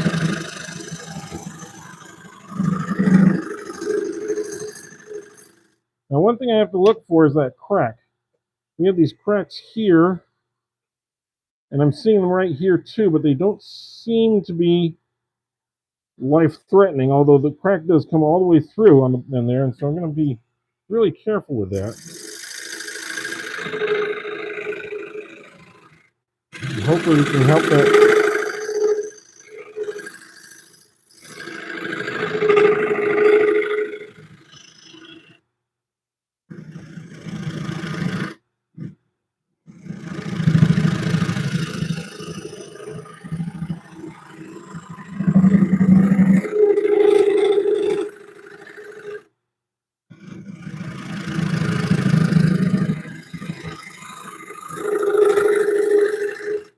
I'm trying to make this one a pretty thin bowl,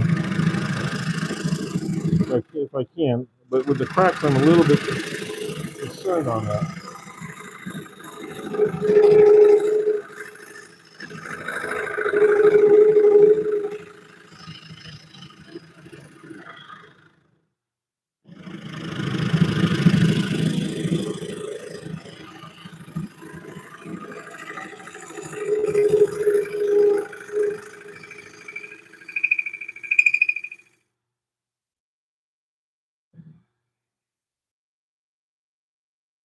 Trying to keep that really thin there.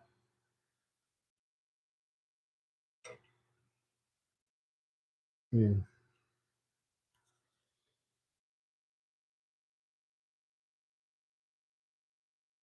Can I see it and then turn it? Yeah.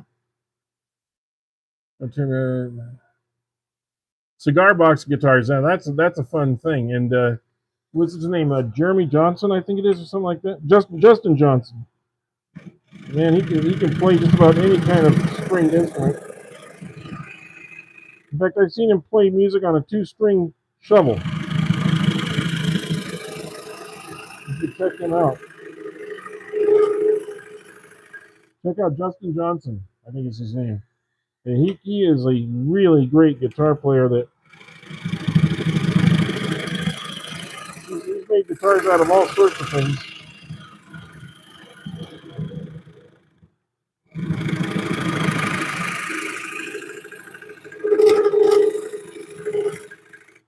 And really, really an interesting person.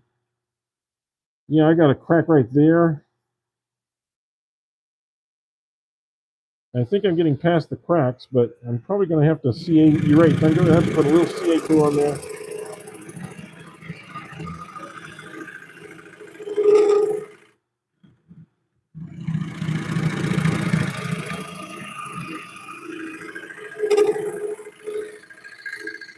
And to answer that gentleman's question from a while ago, this is where I probably would have stopped and probably put a little wood glue in there and come back to it a couple days later. But because this is alive, I charged forward. So I'm not sure what he was waiting for me to do, but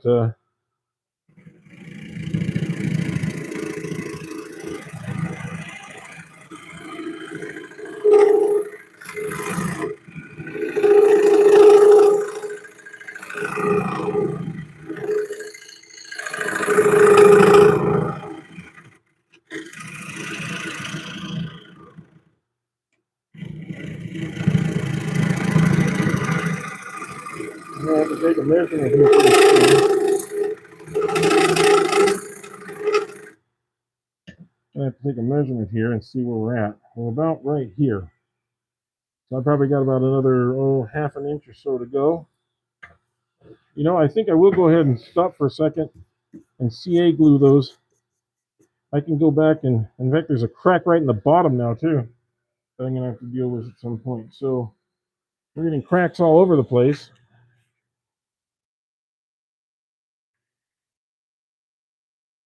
My CA glue top doesn't want to come off. There we go. Problem with CA glue is it sticks, the lid sticks to them too. Sometimes. Kind of makes it a pain in the butt to work with.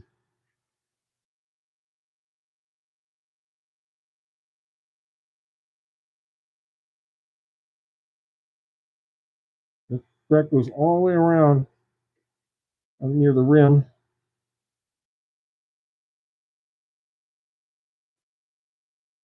I'm just going to have to saturate all that with CA glue and then go back and spray it and then make your eyes burn just a little bit.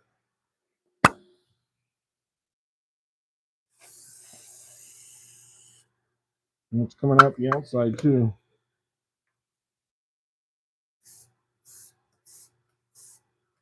I'll have to sand that off later on the outside.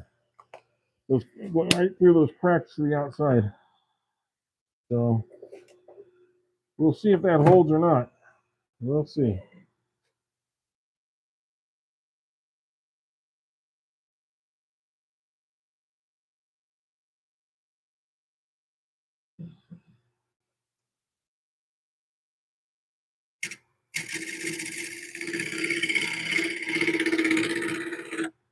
Okay, there's all the CA glue right there.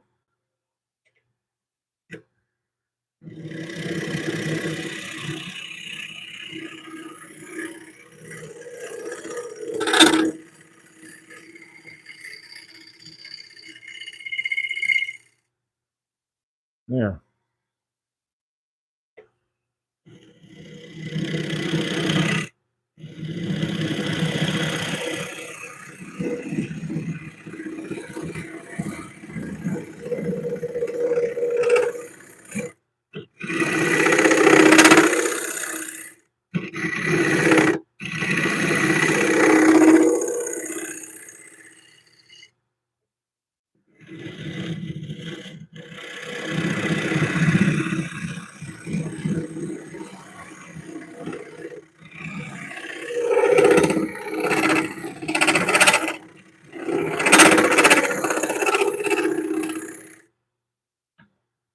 Trying to keep it from, like I said, pyramiding or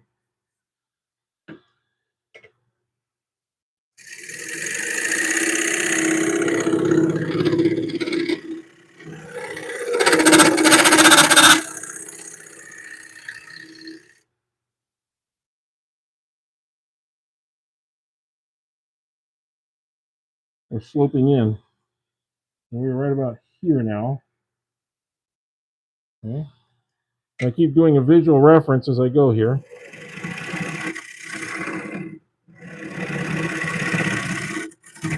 I was doming a little bit here in the middle. There we go.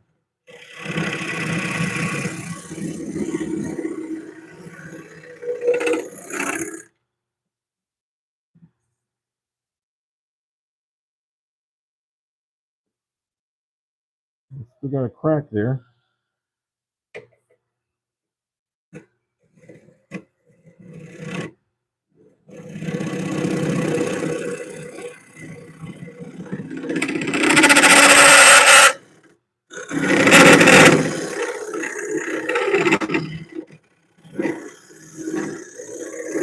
don't want to be too aggressive.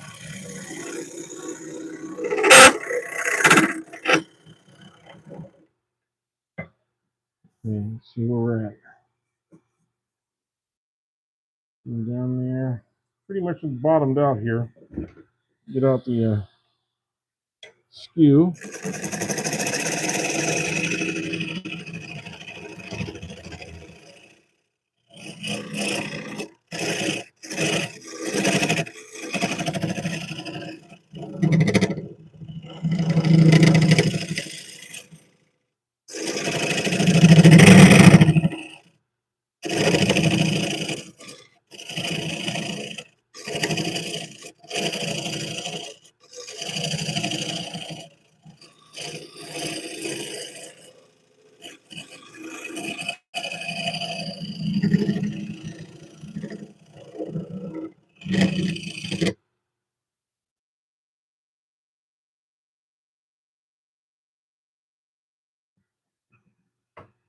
Okay, now see if I can square up the sides a little bit.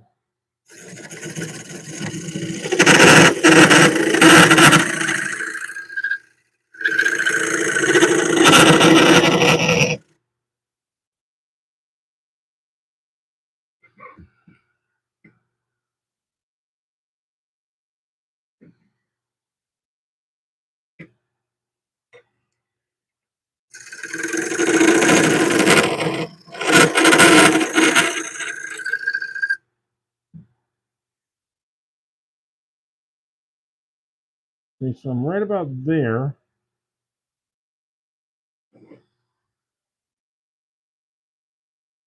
I think I can go a little bit deeper. Yeah, maybe with this.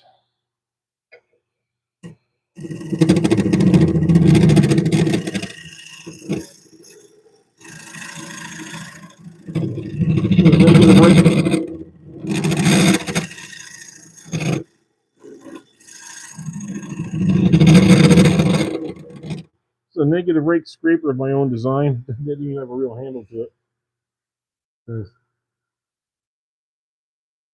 Yeah, you did. I told her you said you'd try to make it. And Mrs. Soldier needed help with bringing the groceries. Yeah, I get it. I get it. I'll go you one better. My wife was working in the shop the other day, and she says, "Why don't you go grocery shopping?" So I did, and that's not bad. I mean, I help out. I like to go because I do a lot of the cooking too. I don't mind grocery shopping because then I can have the stuff that I need for what I want to make. So that's okay. I'm okay with that. It's a shared job, and actually, I don't mind shopping.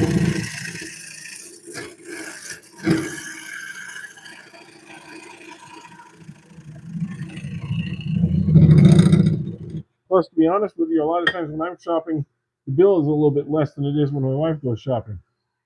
So,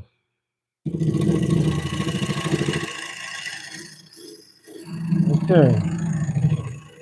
I think we're going to call this good. Whoa. I'm trying to keep that cleaned up a little bit.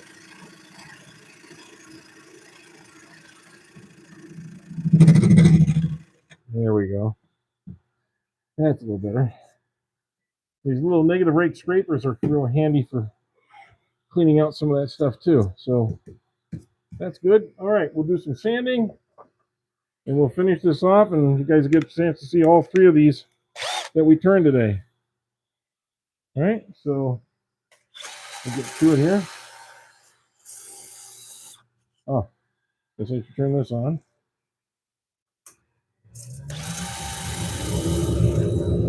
You can see just how much dust goes up into this collector.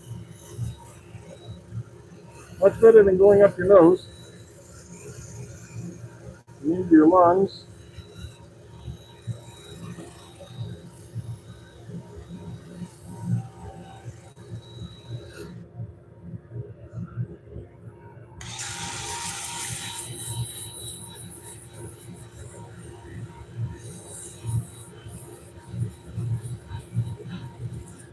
And do the outside here a little bit too, simply because we had that CA glue that came out.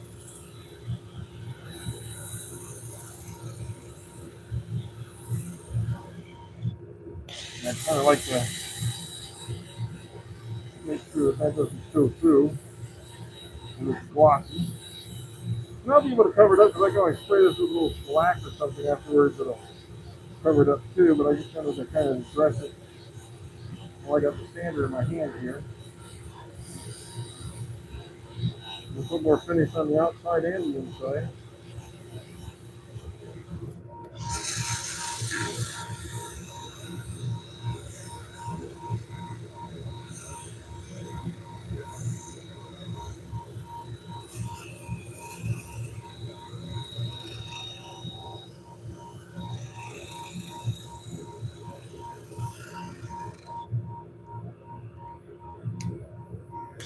And go the other direction.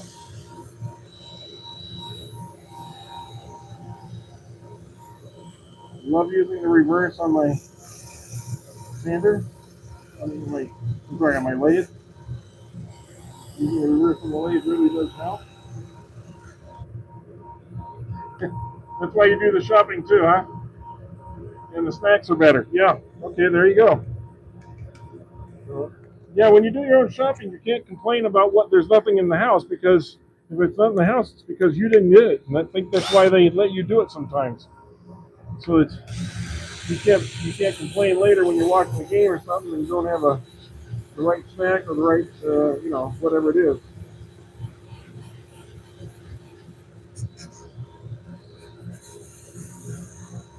Speaking of which, what's for the people out there? What's your favorite thing to watch to eat when you're watching a game or something on TV or a movie? Do you have a favorite thing you guys always like to go to, like chips or dip or guacamole or little hot dogs? Anything in particular?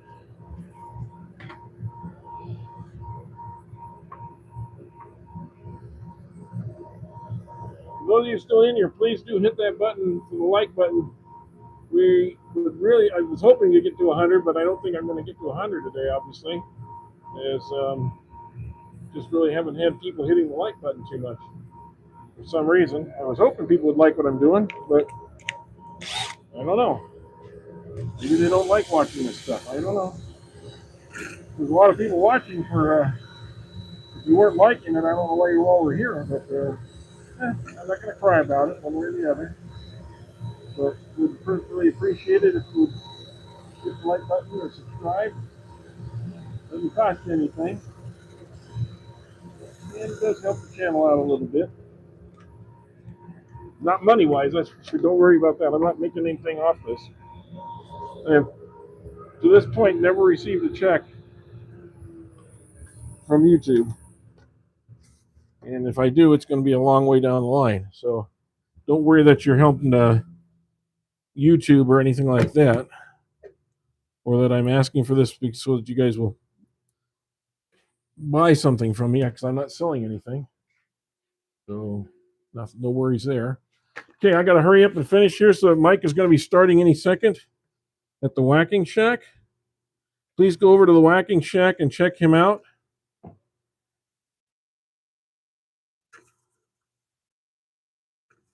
Barbecue and Little Smokies, yeah. Always a good combination, soldier.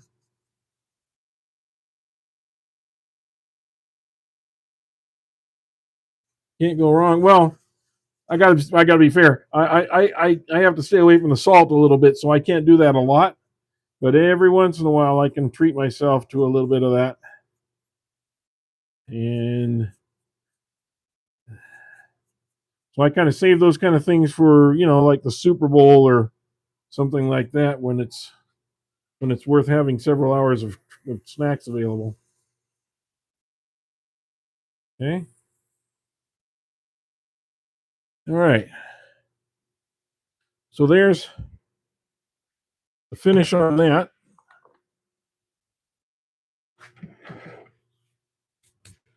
Okay, let's get this off of here and let you see it up close. Okay. It's just a small bowl. It's nothing, over fancy, but it's very pretty wood. I like that. I like this side. And I think that'll make a nice bowl for somebody. Yeah, maybe I'll only get like, $7 for it or something, but it was worth saving rather than throwing that piece away. Because I just don't like throwing away wood that just because it's not the biggest piece. I know a lot of people out there, they like to turn the really big bowls, and I've got lots of big bowls. But show you the other ones we turned today. Here's some of the other soldier, if you didn't see these earlier.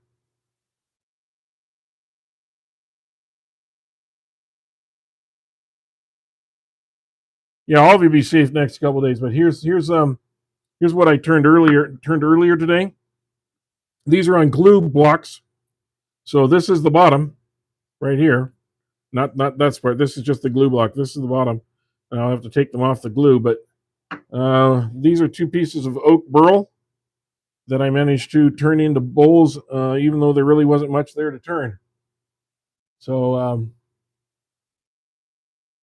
here we go. Will this split? No, it's not going to split.